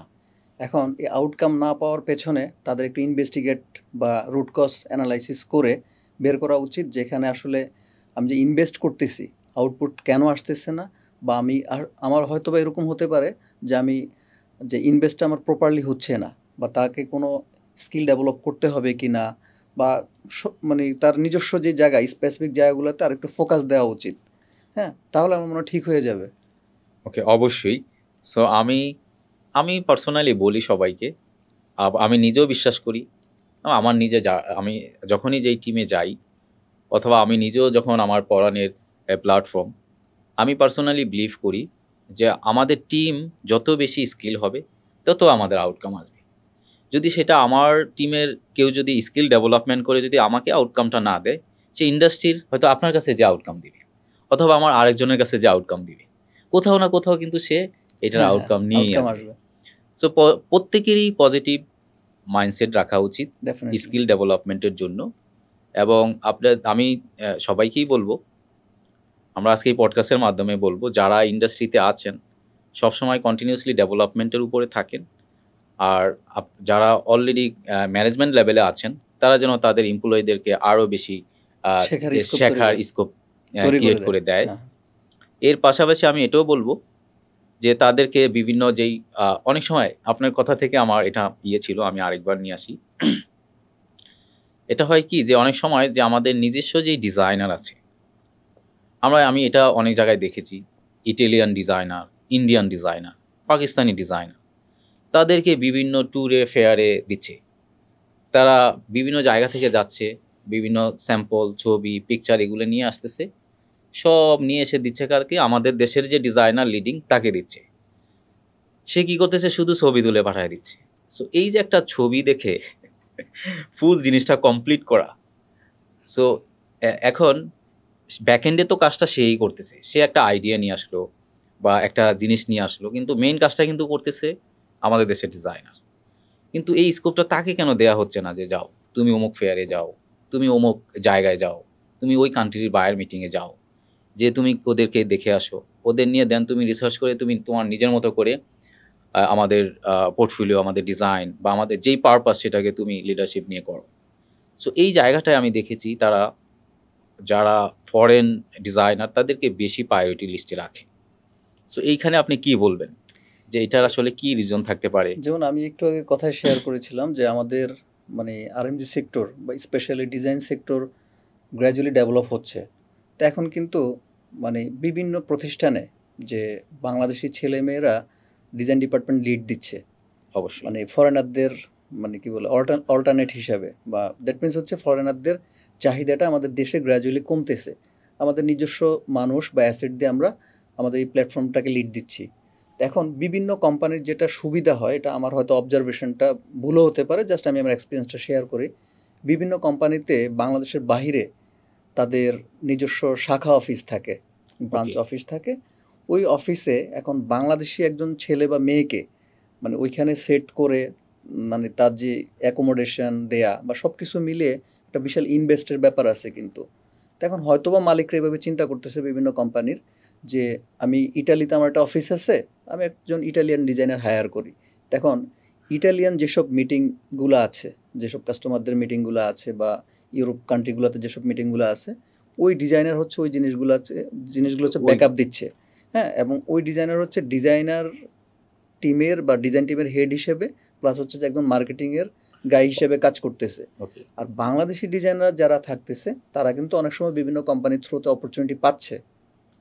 আর ওই ডিজাইনার যেগুলো ছবি তুলে পাঠাচ্ছে, এটা হচ্ছে অনেক সময় এক্সিকিউশনটা করতেছে কারা, বাংলাদেশি ডিজাইনার যারা আছে বা ডিজাইন টিম যেটা আছে, তারা হয়তো একটা স্কেচ করে দিচ্ছে, কিন্তু একটা মূল এক্সিকিউশন পার্টটা করতেছে হচ্ছে প্রোডাক্ট ডেভেলপমেন্ট টিম, যেটাকে আমরা মানে সংক্ষিপ্তভাবে পিডি বলি। হ্যাঁ, তো এই মূলত হচ্ছে এই ধারাবাহিকতা কিন্তু গ্র্যাজুয়ালি কমতেছে, মানে আমার অবজারভেশন থেকে বলা আর কি। তো এটা হয়তো আস্তে আস্তে কমে যাবে, আরো অনেক কমে যাবে। আমরা যত স্কিল ডেভেলপ করব তত হয়তো আরো আস্তে আস্তে কমে Definitely. যাবে, অবশ্যই। তো এইখানে আমারও মনে হয় যে আসলে আমিও যেটা দেখেছি যে আসলে একজন ইটালিয়ান ডিজাইনার বা ফরেন ডিজাইনার যেভাবে ওদের বায়ার বা ওদের সারাউন্ডিং সার্কেলে যাদেরকে যেভাবে কমেন্ট করতে পারবে বা যেভাবে ডিল করতে পারবে, এটা হয়তো বাংলাদেশ থেকে কেউ হলে পারবে, বাট কিছুটা হলেও একটু কম হইতে পারে। হুম, তো এটা হইতে পারে যে হ্যাঁ, গ্রাজুয়ালি যদি তাকে অপরচুনিটি দেয়া হয়, একটা সময় যে সে অবশ্যই পারবে। হ্যাঁ, তো আমরা হয়তো সেই অপরচুনিটি ইন্ডাস্ট্রি থেকে চাবো, যারা ইন্ডাস্ট্রি আছেন সবাই যেন আমাদেরকে আরও বেশি লার্ন করার, আরও বেশি আর্ন করার, আরও বেশি যেন কাজ করার অপরচুনিটি ক্রিয়েট করে দেয়, এটা আমরা সবসময় চাইবো। ডেফিনেটলি আমরা তারা যত আমাদেরকে সাপোর্ট করবে আমরা তত সামনে এগিয়ে যাব। একজন ডিজাইনারকে ফরেন ট্রিপে অথবা বিভিন্ন ফেয়ারে অথবা বিভিন্ন বায়ার মিটিংয়ে কেন পাঠানো উচিত বলে আপনি মনে করেন? আচ্ছা, একজন ডিজাইনারকে দেশের বাহিরে, মানে বিশেষ করে আমরা যেসব কান্ট্রিগুলোর সাথে কাজ করি, লাইক ইউরোপ আমেরিকার সাথে সাধারণত কাজ করি আমাদের বাংলাদেশের ম্যানুফ্যাকচারিং কোম্পানিগুলোতে, তো এখন ভার্চুয়ালি কিন্তু তাদের সাথে কন্ট্রাক্ট করার অনেক গেটওয়ে আছে। অবশ্যই। আর পাশাপাশি যে একজন ডিজাইনারকে বা যারা রিসার্চ ডেভেলপমেন্টের সাথে জড়িত আছে তাদের অ্যাব্রোডে যাওয়া উচিত। কারণ আমরা যখন দেখি একটা ইউরোপিয়ান যেসব ডিজাইনার আছে আমাদের থেকে তারা একটু অ্যাডভান্স লেভেলে আছে, কারণ তারা হচ্ছে ট্রেন্ডের মধ্যেই বসবাস করে। ওকে। আর আমরা হচ্ছে তাদের থেকে একটু ব্যাক এন্ডে আছি, বিকজ আমরা জিনিসটা হচ্ছে ম্যানুফ্যাকচারিং প্লেসে থাকার কারণে আমরা শুধু বানাচ্ছি, কিন্তু আমরা তাদের সাথে একটা ডিফারেন্স হচ্ছে কি, আমরা যে তাদের ট্রেন্ড বা যেসব ডিএনএ আছে ব্র্যান্ডের, এটা গ্র্যাব করতে আমাদের একটু সময় লাগতেছে। তো প্রত্যেকটা ডিজাইনারকে আমি মনে করি যে কোম্পানির থেকে, বিভিন্ন প্রতিষ্ঠান থেকে তাদেরকে একটু দেশের বাইরে, বিশেষ করে স্পেশালি আমি বলবো যে ফেয়ারগুলোতে অ্যাটেন্ড করার ব্যাপারে একটু জোর দেওয়া উচিত। এছাড়াও আরেকটা ব্যাপার আছে, আমি যদি ভুল না করি, বাংলাদেশে প্রায় 70 থেকে 80% মানে ম্যানুফ্যাকচারিং যেসব কোম্পানিগুলো আছে, যে ওয়ার্ল্ডের মধ্যে যতগুলো ফ্যাশন ব্র্যান্ড আছে, বাংলাদেশে প্রায় 70 থেকে 80% কোম্পানির বা ব্র্যান্ডের কাজ কিন্তু বাংলাদেশেই হয়। তো অবশ্যই। আমরা যদি আমাদের লোকাল মার্কেটগুলো একটু রিসার্চ করি, তো সেই ক্ষেত্রে আমি মনে করি যে আমাদের বাহিরের ট্যুরে যাওয়ার আগে যে আমরা এখানেই অনেক কিছু শিখতে পারবো। কারণ যেই জিনিসটা আমরা সাধারণত একটা এক্সপোর্ট ওরিয়েন্টেড গার্মেন্টসগুলোতে যেটা করি, 1 বছর আগের কাজটা আমরা আগেই করে ফেলি। তখন ট্রেনটা তো আমাদের কাছে। হ্যাঁ, তখন ম্যানুফ্যাকচারিং সাইট হওয়ার কারণে বিভিন্ন গার্মেন্টস থেকে বিভিন্নভাবে যেটা শিফট হওয়ার আগেই বিভিন্ন রকমের প্রোডাক্টগুলো আমাদের লোকাল মার্কেটে কিন্তু ছড়িয়ে যায়। তা আমরা যদি ডিজাইনাররা জাস্ট মাইন্ডসেট রাখি, জাস্ট লার্নিংয়ের ব্যাপারটা, সেটা বিদেশে গিয়ে শেখা লাগবে না। আগে হচ্ছে নিজের দেশেই অপরচুনিটিগুলো আছে, এটা থেকে আমরা আসলে প্রতি বছর প্রতি মাসে আমরা যদি একটা রুটিন করতে পারি যে প্রতি মাসে আমি একবার লোকাল মার্কেট রিসার্চ করব, যে আমাদের যেসব গার্মেন্টস থেকে যেসব আমাদের স্টকের প্রোডাক্ট বা বিভিন্ন রকমভাবে লোকাল মার্কেটগুলোতে ছড়িয়ে আছে। ইভেন আমি মাঝে মধ্যে এরকম করি যে যখন আমি রাস্তা দিয়ে চলাচল করতেছি, যে একটা ভ্যান গাড়ির মধ্যে একটা প্যান্ট বা একটা টি শার্ট আছে, আমি অনেক সময় দেখা গেছে আমার পছন্দ হলে আমি ওটা নিজে পরার জন্য কিনি। হ্যাঁ, আবার ইচ্ছা করলে ওটার থেকে আমি অনেক কিছু লার্ন করতে পারতেছি, মানে বিভিন্ন ধরনের কিছু পাওয়া যায়। আমি হয়তো যদি কেনা সম্ভব হয় কিনি, না তো ছবি তুলি জাস্ট আমার লার্নিংয়ের জন্য। তা আমি মনে করি যে প্রথমত আমার মাইন্ডসেট রাখতে হবে যে আমি লার্ন করব। তো এটা একটা কোম্পানির ওনার যখন মনে করবে যে আসলে সে ক্যাপাবল, তাকে পাঠানো উচিত, এটা ডেফিনেটলি সে পাঠাবে। তো এটাতে অবশ্যই বিভিন্ন কোম্পানির মানে প্রয়োজন অনুপাতে তারা এটাতে Contribution করা উচিত। এফোর্ট দিবে। হ্যাঁ, যখন অবশ্যই আমরা তো যারা ডিজাইনার তারা আমাদের এই লোকাল যে এরিয়াগুলো আছে সেগুলো দেখি। তারপরেও যেই ব্র্যান্ডগুলোর জন্য আমরা কাজ করি বা যার জন্য আমি কাজ করি, অ্যাটলিস্ট তার সাথে একবার ফিজিক্যাল হলেও মিট করা উচিত। হ্যাঁ, হ্যাঁ, তো এই জন্যে আমি মনে করি যে হ্যাঁ, আমরা যাদের জন্য কাজ করি তাদের কাছে যাওয়া উচিত, তাদেরকে আরও নিজের চোখে দেখা উচিত। দেখলে হয়তো তার যেই মাইন্ডসেট বা তার যেই ড্রিম বা তার যেই কল্পনা সেটা আরো বিশাল পরিসর হ্যাঁ। হবে। আবার তাদের কাজের ওয়েগুলো দেখা যায়, কাজের যে ওয়েগুলোও দেখা প্রত্যেকটা যায়। ব্র্যান্ডের ডিজাইনাররা বা প্রত্যেকটা মানুষ কিভাবে কাজ করতেছে, হুম। ওই জিনিসগুলো দেখা যায়। ইভেন তাদের ব্র্যান্ডগুলোতেও যদি আমরা যদি তাদের সবগুলাতেও যাই, তাও তাদের যে উইন্ডো, তাদের প্রোডাক্ট, অনেকগুলা জিনিস, প্রেজেন্টেশন, এগুলোও কিন্তু লার্ন করা যায়। তো ওইগুলো দেখলেও অনেকগুলা জিনিস আইডিয়া করা যায়। সো এইটা তখন ডিজাইনারদেরকে না আরো বেশি ব্রড করে। ইভেন আমি একজন ওই যে পাশাপাশি একজন ট্রাভেলার হিসাবে ওইটা আমি যেটা দেখতেছি যে বিভিন্ন দেশে যখন আমি ট্রাভেল করতে যাই, যে একটা বিভিন্ন দেশে ট্রাভেল করতে গেলে কিন্তু অনেক ধরনের লার্নিং আছে। হ্যাঁ, এটা তাদের কালচার, তাদের অ্যাটিটিউড, তারপর হচ্ছে তাদের পোশাক আশাক, অনেক কিছু আসলে শেখা যায়। তা আমি যেহেতু আমার মানে এটা আমাদের কনভারসেশনের মধ্যে চলে আসছে আসছে, যে হ্যাঁ। আমি যখন যেই কান্ট্রিতে আমি ট্রাভেলে যাই, ওই কান্ট্রিতে আমি এই জিনিসগুলো ফলো করি। ইভেন আমি মাঝে মধ্যে মানে আমার ট্রাভেলের মধ্যে একদিন স্ক্যাডিউল রাখি, ইভেন আমার ট্রাভেলের মধ্যেও যদি পড়ে যায় বিভিন্ন শপ আমি ভিজিট করার পরে চিন্তা করি, যে চেষ্টা করি বা যে এখানে আসলে কী চলতেছে, এখানে ট্রেন্ড কেমন। হ্যাঁ, তো আমি এগুলা ছবি তোলার চেষ্টা করি। আবার আরেকটা জিনিস আমি সবচেয়ে আমার ভালো লাগে, আমি যেহেতু ফ্যাশন গ্রাফিকের কাজ করি বেশি, স্পেশালি টি শার্টের গ্রাফিক বা হুডিজ এসবের কাজ করি, আমি নিজের তোলা ছবি আমি ফটো প্রিন্টে কাজে লাগাতে চেষ্টা করি। এটা আমার নিজের একটা মানে ইনার একটা পিচ, যে আসলে আমি আমার নিজের ছবিটা আমি কাজে লাগাতে পারতেছি, নিজের ইন্সপায়ারেশন পিকচারটাকে আমি নিজে ইউটিলাইজ করে যেমন কোনো একটা ডিজাইনিং এ ফটো নিয়ে প্রিন্ট, আসা লাইক যায়। সে ফর এক্সাম্পল যে আমি কোনো একটা সুন্দর একটা দৃশ্য, আমি একটা ছবি তুললাম, ওই ছবিটাকেই আমি আমার একটা ফটো প্রিন্টে গ্রাফিকে কাজে লাগাইতেছি, গ্রাফিক্যালি আমার নিয়ে নিজের আসা যায়। ছবিটা। তো এটার মধ্যে কোনো কপিরাইট থাকতেছে না, আমার নিজের তোলা নিজের ছবিটা, ইনোভেশন। নিজের ইনোভেশনটা, এটা খুব ভালো লাগে। তো এটার পাশাপাশি আমি প্রোডাক্ট যা পাই, যেটা আমার কাজে লাগবে, ডিজাইনের কাজে লার্নিং লাগবে, এর আমি জন্য। চেষ্টা করি এটা গ্র্যাব করার জন্য। ওকে, এখানে আমি সবার জন্য একটু বলে দিতে চাই, রাসেল ভাই কিন্তু একজন ট্রাভেল কন্টেন্ট ক্রিয়েটর। সো তার পেজের নাম হলো রাসেল ভাই, সার্চ দিলেই সবাই পাবেন। আমি এখানে দিয়ে দিব ভিডিওতে, যেখানে আমাদের চ্যানেলের নামটা এবং ফেসবুক পেজের নাম। সো আপনারা ফলো করবেন, বিকজ রাসেল ভাই এই ইন্ডাস্ট্রিতে অনেক বছর ধরে কাজ করছেন এবং তার হাত ধরে অনেক মানুষের স্টার্ট আপ শুরু হয়েছে। তো তাকে দেখা বা তার ব্লগগুলা দেখা এবং তার কাজের ধরনগুলা এবং তার সাথে কানেক্টেড থাকলে আপনি দেখবেন ইন্ডাস্ট্রি অনেক ইনসাইড আউটসাইড আপনারা জানতে পারবেন। ইভেন আরও আপনাদের যারা সিনিয়র আছে এরকম রাসেল ভাইয়ের মতো, তাদেরকেও আপনি ফলো করতে পারেন। তো সেই ক্ষেত্রেও আপনাদের অনেক কাজে আসবে। তো আশা করি এইগুলো আপনাদের অনেক বেশি হেল্প করবে। সো আর অবশ্যই ট্রাভেল করতে সবারই ভালো লাগে। হ্যাঁ, ট্রাভেল করতে যে আপনি কি এরকম কখনো ফিল করেছেন যে কোথাও কোনো সমস্যা হয় বা কোনো ধরনের ঝামেলা ফেস করতে হয়? বা আমার কাছে তো মনে হয় ট্রাভেল করা তো অনেক ইজি।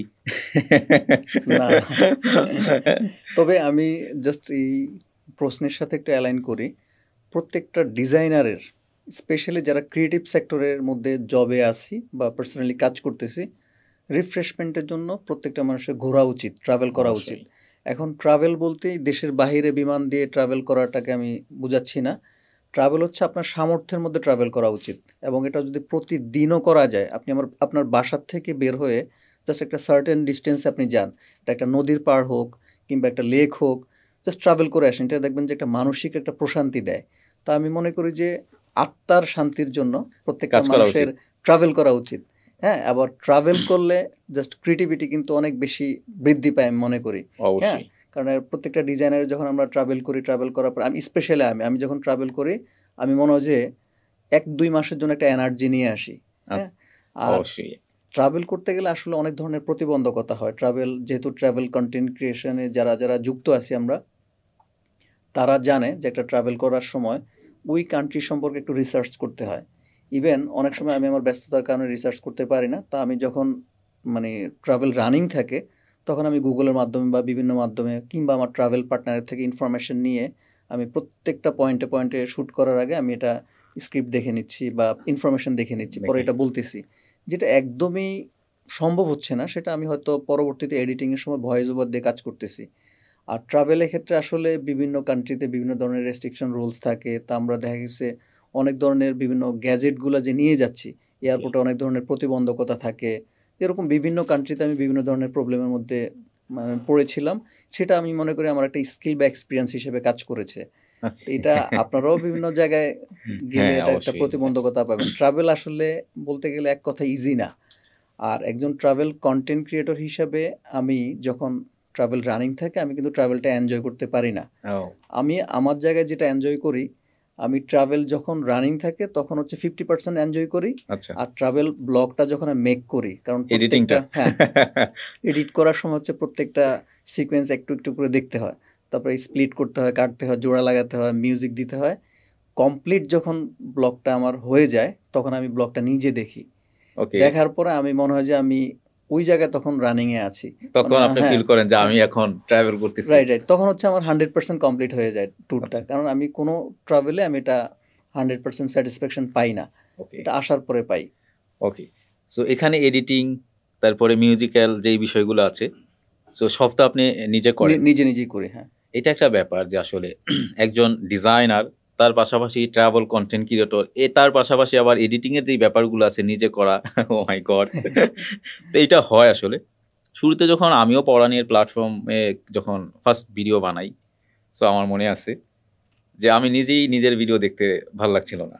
হ্যাঁ, তো এটা হয় কি যে আসলে ক্যামেরার বাহিরে কথা বলা আর ক্যামেরার সামনে কথা বলা অটোমেটিকলি একটা চেঞ্জ চলে আসে। হ্যাঁ, তবে এটা আস্তে আস্তে গ্রাজুয়ালি ইমপ্রুভ করে যায়। তবে লাস্ট আপনার যেই ব্লগটা ছিল ওইটা দেখলাম, মাশাআল্লাহ, এবং প্রচুর ভিউজ। আমি সেটাও দেখলাম, অনেকের কমেন্টস, মানে অনেক ভালো রেসপন্স আমি দেখতে পাচ্ছি। তো অবশ্যই ইন্ডাস্ট্রিতে যারা আছেন তাদেরকে এটা অবশ্যই হেল্প করছে। হ্যাঁ, ডেফিনেটলি। এবং সামনে এটা আরও হেল্প করবে, কারণ আপনি যেই সব কান্ট্রিতে যান এই ট্রাভেলিংগুলা যদি ডিজাইনাররা দেখে তাহলে কি হয়, ওই কান্ট্রি সম্পর্কে অনেকগুলা ইনফরমেশন তারা ইনফরমেশন পাওয়া পায়। যায়। সো এতে করে ওই কান্ট্রিগুলা নিয়ে ডিজাইন করা বা কাজ করতে তাদের আরো অনেক বেশি ইজি হয়। আসলে আমার ব্লগগুলো হচ্ছে কি, মানে একটা ব্লগ হচ্ছে ডিফারেন্ট অ্যাঙ্গেলে মানুষ দেখে। কেউ দেখে যে ওই কান্ট্রিতে সে কিভাবে যাবে, মানে টিউটোরিয়াল হিসেবে দেখে। আবার কেউ দেখে যে রিসার্চ। ওই কান্ট্রির হচ্ছে মানে কালচার কেমন। হুম, আর আমি যখন আসলে কন্টেন্ট ক্রিয়েশন শুরু করি, আমি আসলে আমার জবের জন্য মানে প্রফেশনাল কাজের জন্য আমি ফ্রিকোয়েন্ট ট্রাভেল করতে পারি না। ট্রাভেল এবং জব দুইটাকে আমি জাস্ট মানে অ্যালাইনমেন্টটা করি কীভাবে আসলে, যে একটার সাথে একটা জড়িত আমার। যেমন আমি আচ্ছা, ট্রাভেলটা যখন করি একটা ইনার পিচ পাই, এবং ওই এনার্জি দিয়ে আমি মনে হয় অনেক দিন ভালোভাবে চাকরি করতে পারি। কাজ করতে পারি হ্যাঁ, কাজ অনেকক্ষণ। করতে পারি। তো এটা ফ্রিকোয়েন্ট হয়তো করা সম্ভব হয় না, কারণ একটা ট্রাভেল করতে গেলে অনেক দিনের একটা স্ক্যাজুয়াল থাকে, এটা ছুটি নিয়ে হুট করে একটা ট্রাভেল করা সম্ভব হয় না। তো ট্রাভেলটা মূলত হচ্ছে আমি আমার জায়গা থেকে মানে চেষ্টা করি যে ফ্রিকোয়েন্ট না করে জবের পাশাপাশি যখন করা যায়, স্পেশালি দেশের বাইরের ট্রাভেলগুলা। আর আমি আমার ট্রাভেল ব্লগগুলোর মাধ্যমে চেষ্টা করি সম্পূর্ণ ইনফরমেশন বা টিউটোরিয়াল দেওয়ার জন্য। কারণ আমি মনে করি যে যে আমি ট্রাভেল ব্লগিংয়ে হয়তো অনেক দিন ধরে করতেছি না, যে আমি আসলে খুব বেশি পপুলার না। হ্যাঁ, কিন্তু আমি আমার ইনফরমেশনের মাধ্যমে পপুলারিটি পাওয়ার চেষ্টা করি, যে মানুষ আমার ইনফরমেশন দেখবে এবং হচ্ছে কিভাবে একটা কান্ট্রি থেকে একটা কান্ট্রিতে যাওয়া যায় এবং কী ধরনের প্রতিবন্ধকতা আছে একদম ডিটেল দেওয়ার চেষ্টা করি। এবং এই ক্ষেত্রে আমি ওই ট্রাভেলিং সেক্টরে, আমার ব্লগিং সেক্টরে অনেকের থেকে অনেক ধরনের অনুপ্রেরণা পাই, বা অনেক ধরনের এক্সপিরিয়েন্স শেয়ার করে, অনেকে বিভিন্ন ধরনের কমেন্টস করে যে তারা আমার ব্লগিংয়ের মাধ্যমে বা ভিডিওটার মাধ্যমে উপকৃত হচ্ছে। এটাই আমার অনেক ধরনের প্রশান্তি দেয়। আপনি যদি একজন ফ্রেশার হন, মাত্র গ্রাজুয়েশন কমপ্লিট করলেন, তো সেই ক্ষেত্রে এখন একটা জবের জন্য বা কেরিয়ার স্টার্ট করার জন্য আপনি তাহলে আজকে থেকে কি কি প্রিপারেশন নেবেন?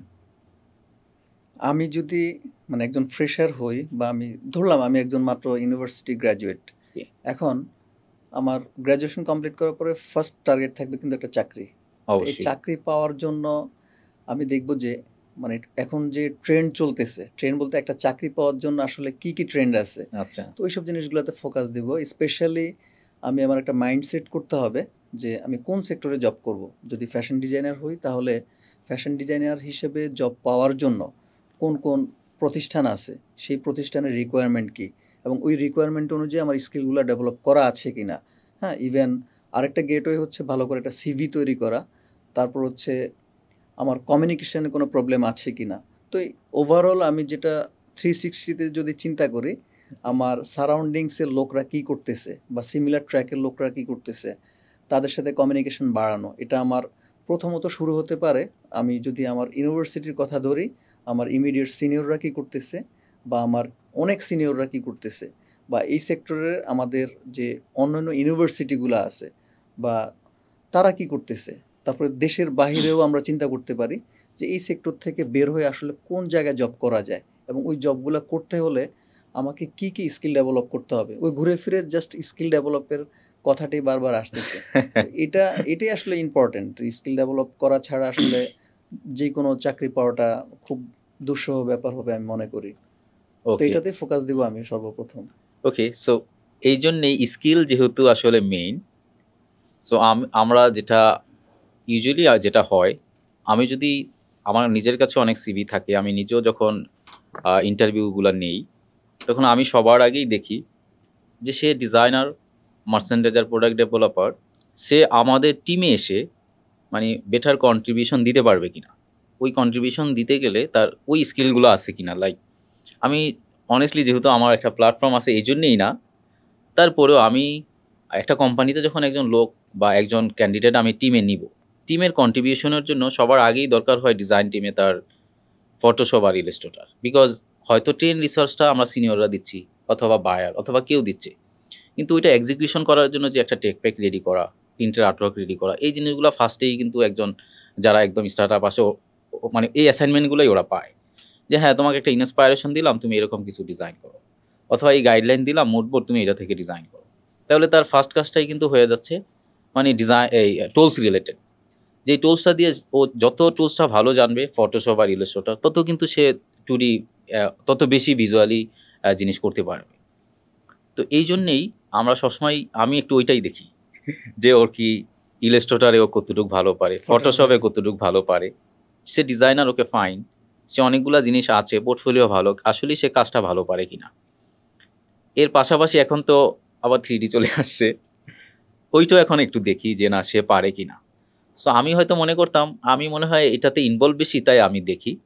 এখন দেখি না, বিভিন্ন লোকাল হাউসগুলোও যখন রিকোয়ারমেন্ট দেয়, ওইখানেও রিকোয়ারমেন্ট থাকে যে 3D সফটওয়্যার, ক্লো 3D ব্রাউজার বা ফটোশপ, ইলাস্ট্রেটর, স্টাইল 3D বা এই জিনিসগুলো থাকে, তার রিকোয়ারমেন্টে থাকে। আমি রিসেন্টলি আমার অবজারভেশনে দেখলাম, যদিও আমি 3D সম্পর্কে মানে আমি 3D অপারেট করতে পারি না, 3D সফটওয়্যার চালাইতে পারি কিন্তু না। আপনার টিমে তো 3D আছে। হ্যাঁ, তো আমার অবজারভেশন থেকে আমি দেখছি যে একজন 3D ডিজাইনারের কিন্তু 2Dর নলেজ থাকা উচিত। আই মিন ফটোশপ, ইলাস্ট্রেটর জানা উচিত। অবশ্যই, কারণ 3Dর সাথে অনেক ধরনের জিনিস আছে, এমব্লিশমেন্টের প্রয়োজন আছে, যেগুলা 2Dর যদি নলেজ না থাকে এটা হচ্ছে 3Dতে আসলে খুব ভালোভাবে ফুটিয়ে তোলা যাচ্ছে না। তোলা যায় না। হ্যাঁ, তো এই জন্য মানে আপনারা যারা 3Dতে এক্সপার্ট আছেন বা 3D শিখতে চেষ্টা করতেছেন, শিখবেন, তারা পাশাপাশি 2Dর প্রতি একটা প্রিপারেশন রাখবেন বা সাপোর্ট দিবেন, জোর দিবেন শেখার জন্য।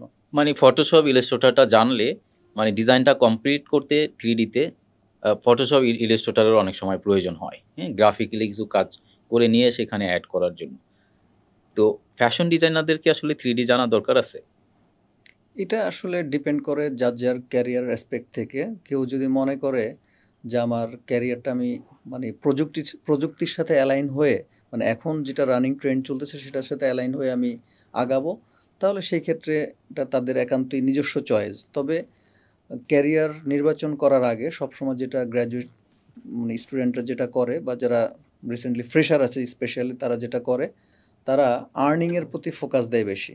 আচ্ছা, যে মনে করে যে 3Dটা বাংলাদেশে এখন অলমোস্ট 4-5 বছর অলমোস্ট এখনও নতুন বলা যায়। নতুন, হ্যাঁ, এখনও মানে খুব বেশি স্প্রেড করে নাই, স্প্রেড করছে কিন্তু অনেক বেশি করে নাই। অনেক বেশি করে নাই। তো এখন মানে স্টুডেন্টরা যেখানে ফোকাস দিচ্ছে যে 3D ডিজাইনার হলে মনে হয় একটু বেতন বেশি হবে, কিন্তু আমি তাদের জন্য স্পেশালি বলবো এটাতে আপনারা ফোকাস দিবেন না। প্রথমত একটা জবের জন্য মানে 2 বছর পর্যন্ত আপনারা একটা মাইন্ডসেট রাখবেন, আপনি জব করতেছেন just for learning, not for earning.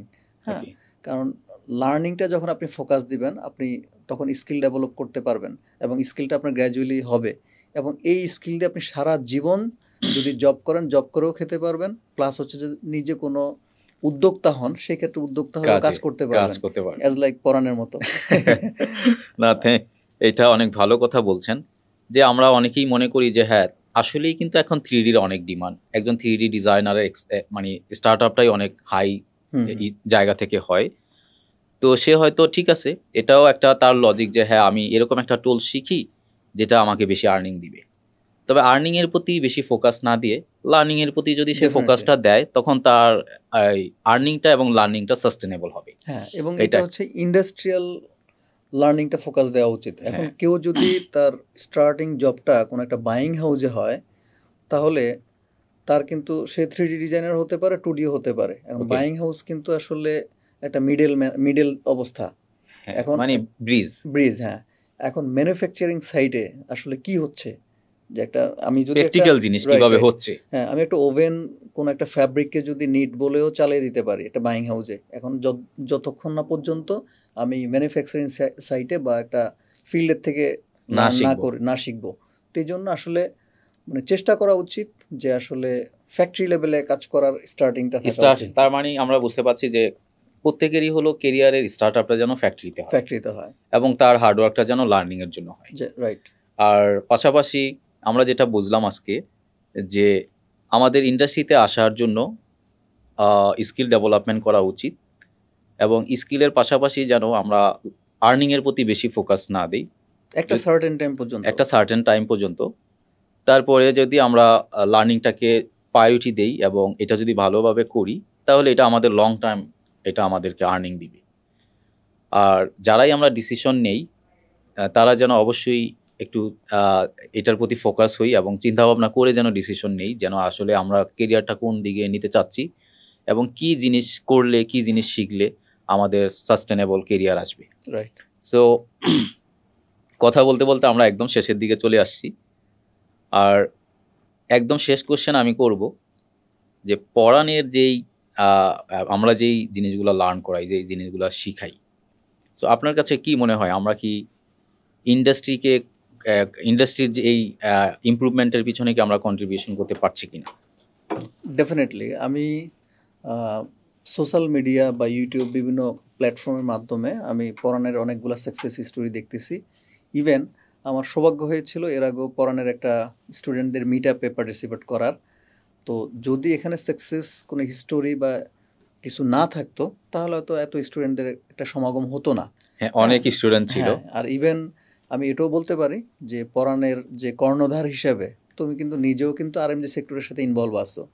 So definitely একটা লং পিরিয়ড পার করার পরে তুমিও কিন্তু কিছু না কিছু শিখছো, শেখার পরে এটা স্টুডেন্টকে দিচ্ছ, মানে প্র্যাকটিক্যাল যেটা টিচিং। হ্যাঁ, তো ডেফিনেটলি আমি বলবো যে পড়ানে একটা গুড প্ল্যাটফর্ম, যেখানে আপনারা যারা বিশেষ করে ফ্যাশন ডিজাইনিং বা আরএমজি সেক্টরে যারা পড়াশোনা করেন নাই, নন ট্র্যাকেরও আছেন, তারা নিজেদের স্কিল ডেভেলপ করে ক্যারিয়ার করতে পারেন। কারণ এখানে পড়ানোর প্ল্যাটফর্মের মধ্যে শুধুমাত্র 3D ক্লো না বা ব্রাউজার না, এখানে অনেকগুলা জিনিস আছে যেগুলো আপনারা শিখে এটা ক্যারিয়ারের জন্য একটা ভালো গেটওয়ে হিসেবে চিন্তা করতে পারেন।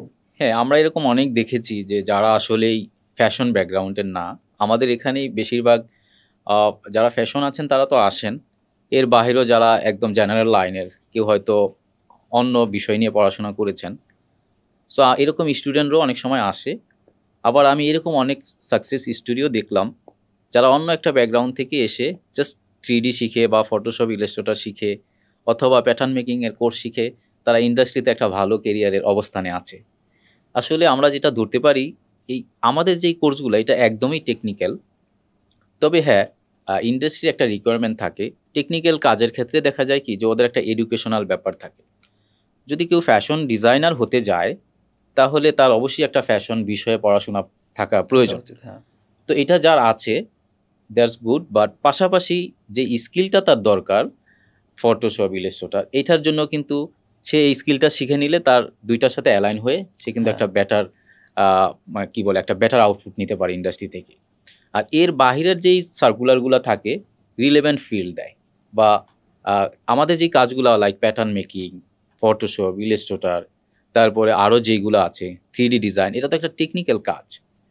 এই ক্ষেত্রে আমি যেটা পাই বিভিন্ন HR টিম বা বিভিন্ন ডিপার্টমেন্ট এবং আপনি নিজেও, আপনি শুধু এটাই সাজেস্ট করেন যে ও শুধু আমার টিমে এসে কাজটা করতে পারে কিনা, কারণ এখানে মেইন দরকার হয় কাজটা, যে টেকনিক্যালি সে আসলে কাজটা পারে কিনা, আর তার একটা সিমিলার ব্যাকগ্রাউন্ড বা একটা স্ট্যান্ডার্ড ব্যাকগ্রাউন্ড হইলেই হয়। তার মানে আমরা ধরেই নিচ্ছি যে হ্যাঁ, আমাদের এই কাজগুলো যারা একদম নন ট্র্যাকের তারাও যদি এই কাজগুলো করেন বা শিখেন, তারা ইন্ডাস্ট্রিতে অনেক ভালোভাবে তাদের হ্যাঁ, কেরিয়ারের অবস্থান ক্রিয়েট করতে পারেন। তবে কিছু কিছু জায়গায় একটু ব্যারিয়ার থাকে। যেমন আমি যখন একটা ফ্যাশন ডিজাইনিং ডিপার্টমেন্টের জন্য, বিশেষ করে যারা ফ্যাশন গ্রাফিকের কাজ করে, এখানে আমি প্রথমত যদি কোনো ফ্রেশারকে নেই, যে যার ব্যাকগ্রাউন্ড শুধু গ্রাফিক ডিপার্টমেন্টের, তাকে আমি চিন্তা করি না। কেন? ওকে, সে খুব ভালো গ্রাফিক করে। সে গ্রাফিক হচ্ছে একটা ভাস্ট এরিয়া, এবং গ্রাফিকের মধ্যে সবচাইতে প্রাইমারি লেভেলের দুইটা সফটওয়্যারের নাম হচ্ছে ফটোশপ আর ইলাস্ট্রেটর, যেটা আমাদের ফ্যাশন ইন্ডাস্ট্রিতে স্পেশালি 2D-তে খুব বেশি ইউজ হয়।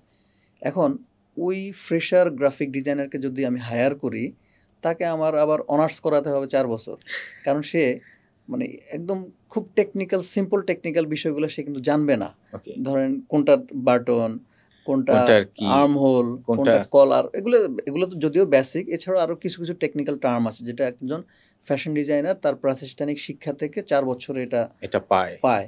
কিন্তু একজন গ্রাফিক ডিজাইনারকে মানে এটা শিখতে অনেক সময় লাগে। হ্যাঁ, তারপরে যেমন একটা ফ্যাশন ডিজাইনার যদি মানে প্রাতিষ্ঠানিক শিক্ষা নেয়ার পরেও, ইন্ডাস্ট্রিতে আসার পরেও তাকে রেডি করতে আবার 2 বছর সময় লাগে, কারণ ইন্ডাস্ট্রিয়াল অ্যাটাচমেন্টটা কিন্তু খুবই জরুরি, যেটা আমরা প্রাতিষ্ঠানিক বা যে শুধুমাত্র বই বা ইয়ের মাধ্যমে এটা পাই না। হ্যাঁ, তো এই জন্য গ্রাফিক ডিজাইনাররা এ থেকে একটু পিছিয়ে থাকে। তো সেই কারণে আসলে যারা একদমই নন ট্র্যাকের আছে, তারা কিছু কিছু জায়গায় তাদের একটু ব্যারিয়ার থাকবে। এটা হয়তো স্কিল ডেভেলপ করে কাজ করতে করতে করতে একটা সময় সে ভালো পজিশনে বা ভালো স্থানে চলে যাবে, তারপর কিছু কিছু ব্যারিয়ার থাকবে। তবে আমি মনে করি যে স্কিল ডেভেলপ করার আসলে কোনো বিকল্প নাই।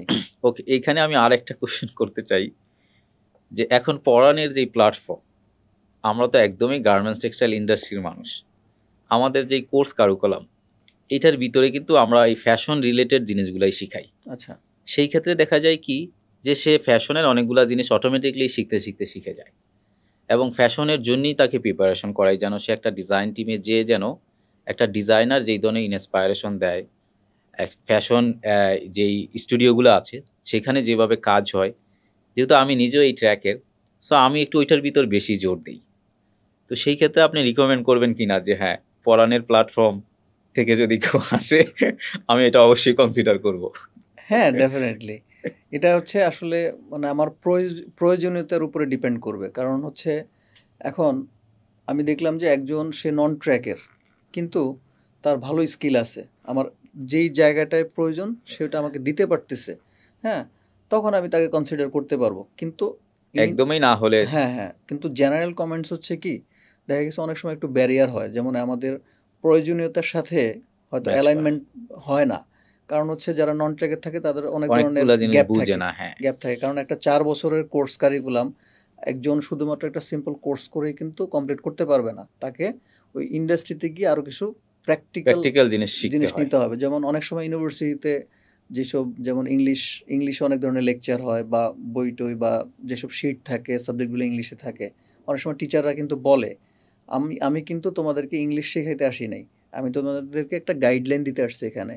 হ্যাঁ, তো জাস্ট ওইভাবেই এক্সাম্পল দিয়ে বললাম আর কি।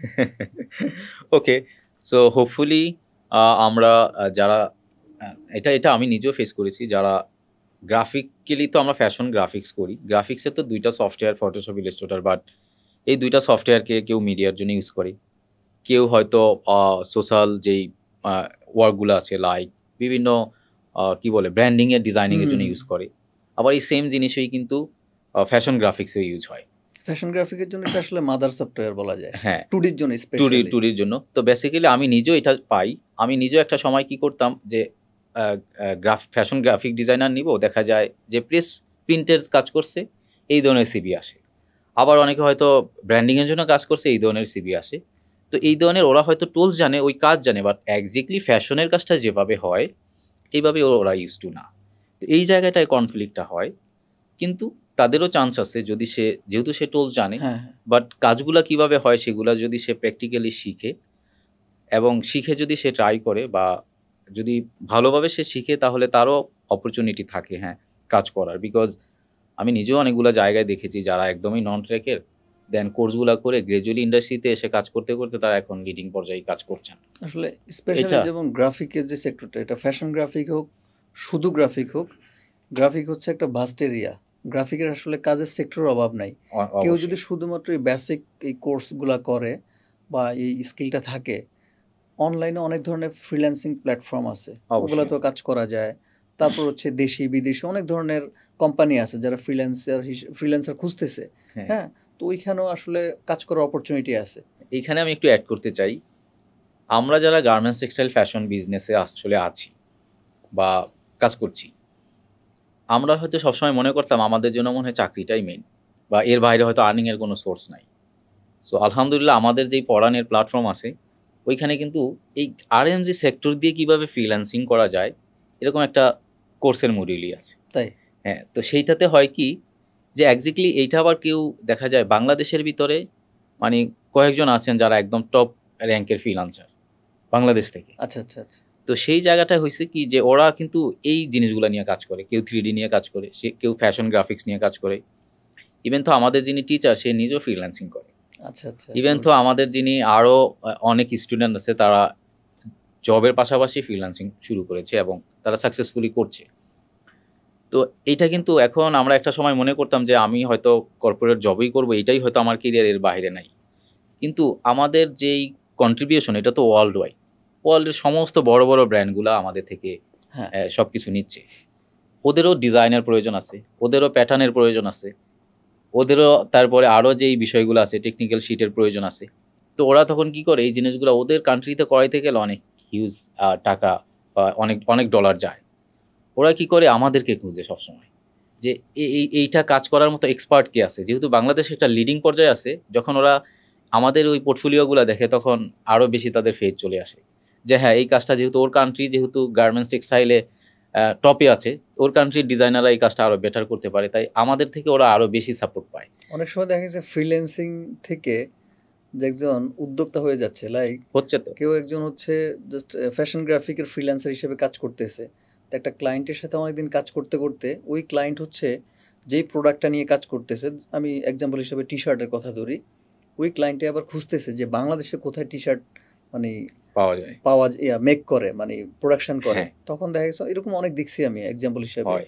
যে এরকম হচ্ছে। তো ফ্রিল্যান্সিং এর আসলে গুরুত্ব অনেক বেশি, বিশেষ করে বেকারত্ব কমাচ্ছে আমাদের দেশে, এবং অনেকেই এই ফ্রিল্যান্সিং এর মাধ্যমে তাদের যে কমিউনিকেশনটা এটা ডেভেলপ করতেছে। কারণ ভার্চুয়ালি একটা মানে ওয়ার্ল্ডের বিভিন্ন কান্ট্রির মানে বায়ারদের সাথে কমিউনিকেট করতেছে, এবং অনেকে ভিডিও কনফারেন্সের মাধ্যমে কাজ করতেছে।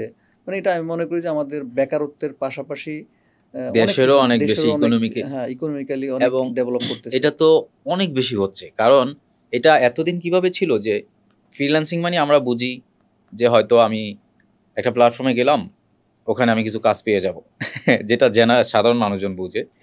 ওরা এসে কি করে ফার্স্টেই আপওয়ার্ক, ফাইবার এগুলোর উপরে কোর্স করা শুরু করে। কিন্তু ফ্রিল্যান্সিং করার আগে যে স্কিলটা জানা দরকার আমার, এটা হয়তো অনেকে মিস আউট করে আসে। আবার কেউ কেউ হয়তো আমি এরকমও দেখেছি অনেকে গ্রাফিক্যালি স্কিল ডেভেলপমেন্ট করার জন্য, স্পেশালি ফ্যাশন গ্রাফিক্স বা ফ্যাশন সেক্টরের জন্য তারা বিভিন্ন ধরনের গ্রাফিক্স কোর্স করে। ওই সব জায়গায় কি করে তারা ওই কন্টেন্ট ক্রিয়েশনের যেই ধরনের গ্রাফিক্স সেগুলো শেখায় বা প্লেসমেন্টের যেই ধরনের গ্রাফিক্স সেগুলো শেখায়। তখন সে দেখে না আমি তো এই জিনিস শিখতে আসি নাই, কিন্তু এক্স্যাক্টলি ওখানে যেটা শেখায় ওইটাও গ্রাফিক্স, বাট ওইটা ডিফারেন্ট সেক্টরের জন্য, হ্যাঁ, মার্কেটিং প্রমোশনের জন্য। বাট আমাদের গ্রাফিক্সটা হলো ফ্যাশন গ্রাফিক্স। তো এবং ওরা ওইটা দিয়ে যেমন ফ্রিল্যান্সিং করে, অনেকেই আছেন যে ফ্লায়ার, লিফলেট, বুশিয়ার, ভিজিটিং কার্ড এগুলো বানায়। এগুলো বানায় দেখা যায় কি সে ফ্রিল্যান্সিং করে, একটা ভিজিটিং কার্ড বানাইলে হয়তো $2, $4, $5, আর ওইখানে একটা টেক প্যাক বানাইলে $120, তারপরে $130। আর যদি একটা 3D বানানো যায় তাহলে তো আরও বেশি। হ্যাঁ। তো এই যে একটা ব্যাপারগুলো মানে গ্যাপটা কোথায় আসলে ফ্রিল্যান্সিংও, ওখানেও দেখি আমরা আমাদের যে সেক্টরের কাজগুলো আছে এইগুলোর ভ্যালু অনেক হাই। রাইট।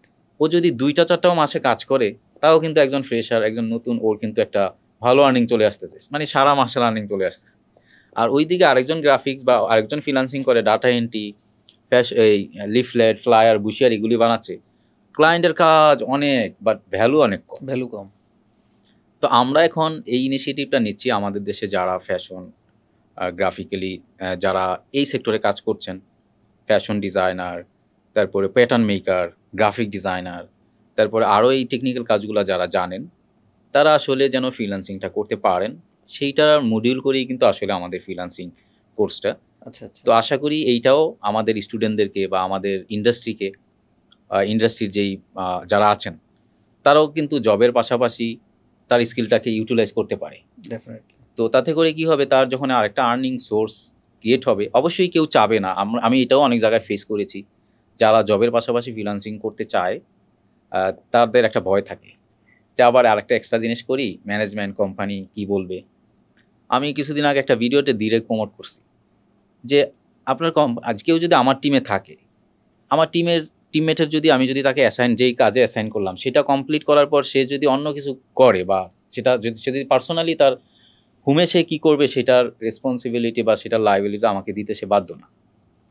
সে অফিস 9টা-6টা অফিস করলো, তারপরে যে সে তার কাজটা করলো, করে এখানে যদি তার আরেকটা আর্নিং সোর্স হয়, এতে করে দেশের ইকোনমি বাড়বে, তার নিজের ফিনান্সিয়াল ক্রাইসিস কমবে, তার যেই কেরিয়ার তার যে কেরিয়ারের যে একটা কনফিডেন্স সেটা একটা ডিফারেন্ট লেভেলে চলে আসবে। তবে এখানে একটা ব্যারিয়ার হচ্ছে কি, মানে আমাদের মাইন্ডসেট এবং ইথিক্যালি আমরা কতটুকু স্ট্রং, বিকজ এটা বিভিন্ন কোম্পানি কীভাবে কী জন্য নেগেটিভ ওয়েতে দেখে, আমার অবজারভেশন অনুযায়ী, যে ফ্রিল্যান্সার যারা সাধারণত কাজ করে ইউরোপ আমেরিকান যেসব মার্কেট আছে বা ওয়ার্ল্ড ওয়াইড যেসব কান্ট্রির সাথে কাজ করে, আমাদের বাংলাদেশের সাথে তাদের টাইম যে ডিফারেন্স থাকে, অনেক কান্ট্রি আছে, যেমন আমাদের সাপোজ আমেরিকার কথাই ধরি, একটা আমেরিকান ক্লায়েন্টের সাথে কাজ করতে গেলে তাদের যে দিন, আমাদের হয়তো রাত, হয়তো আমার ওই কাজটা করার জন্য রাত জাগতে হবে।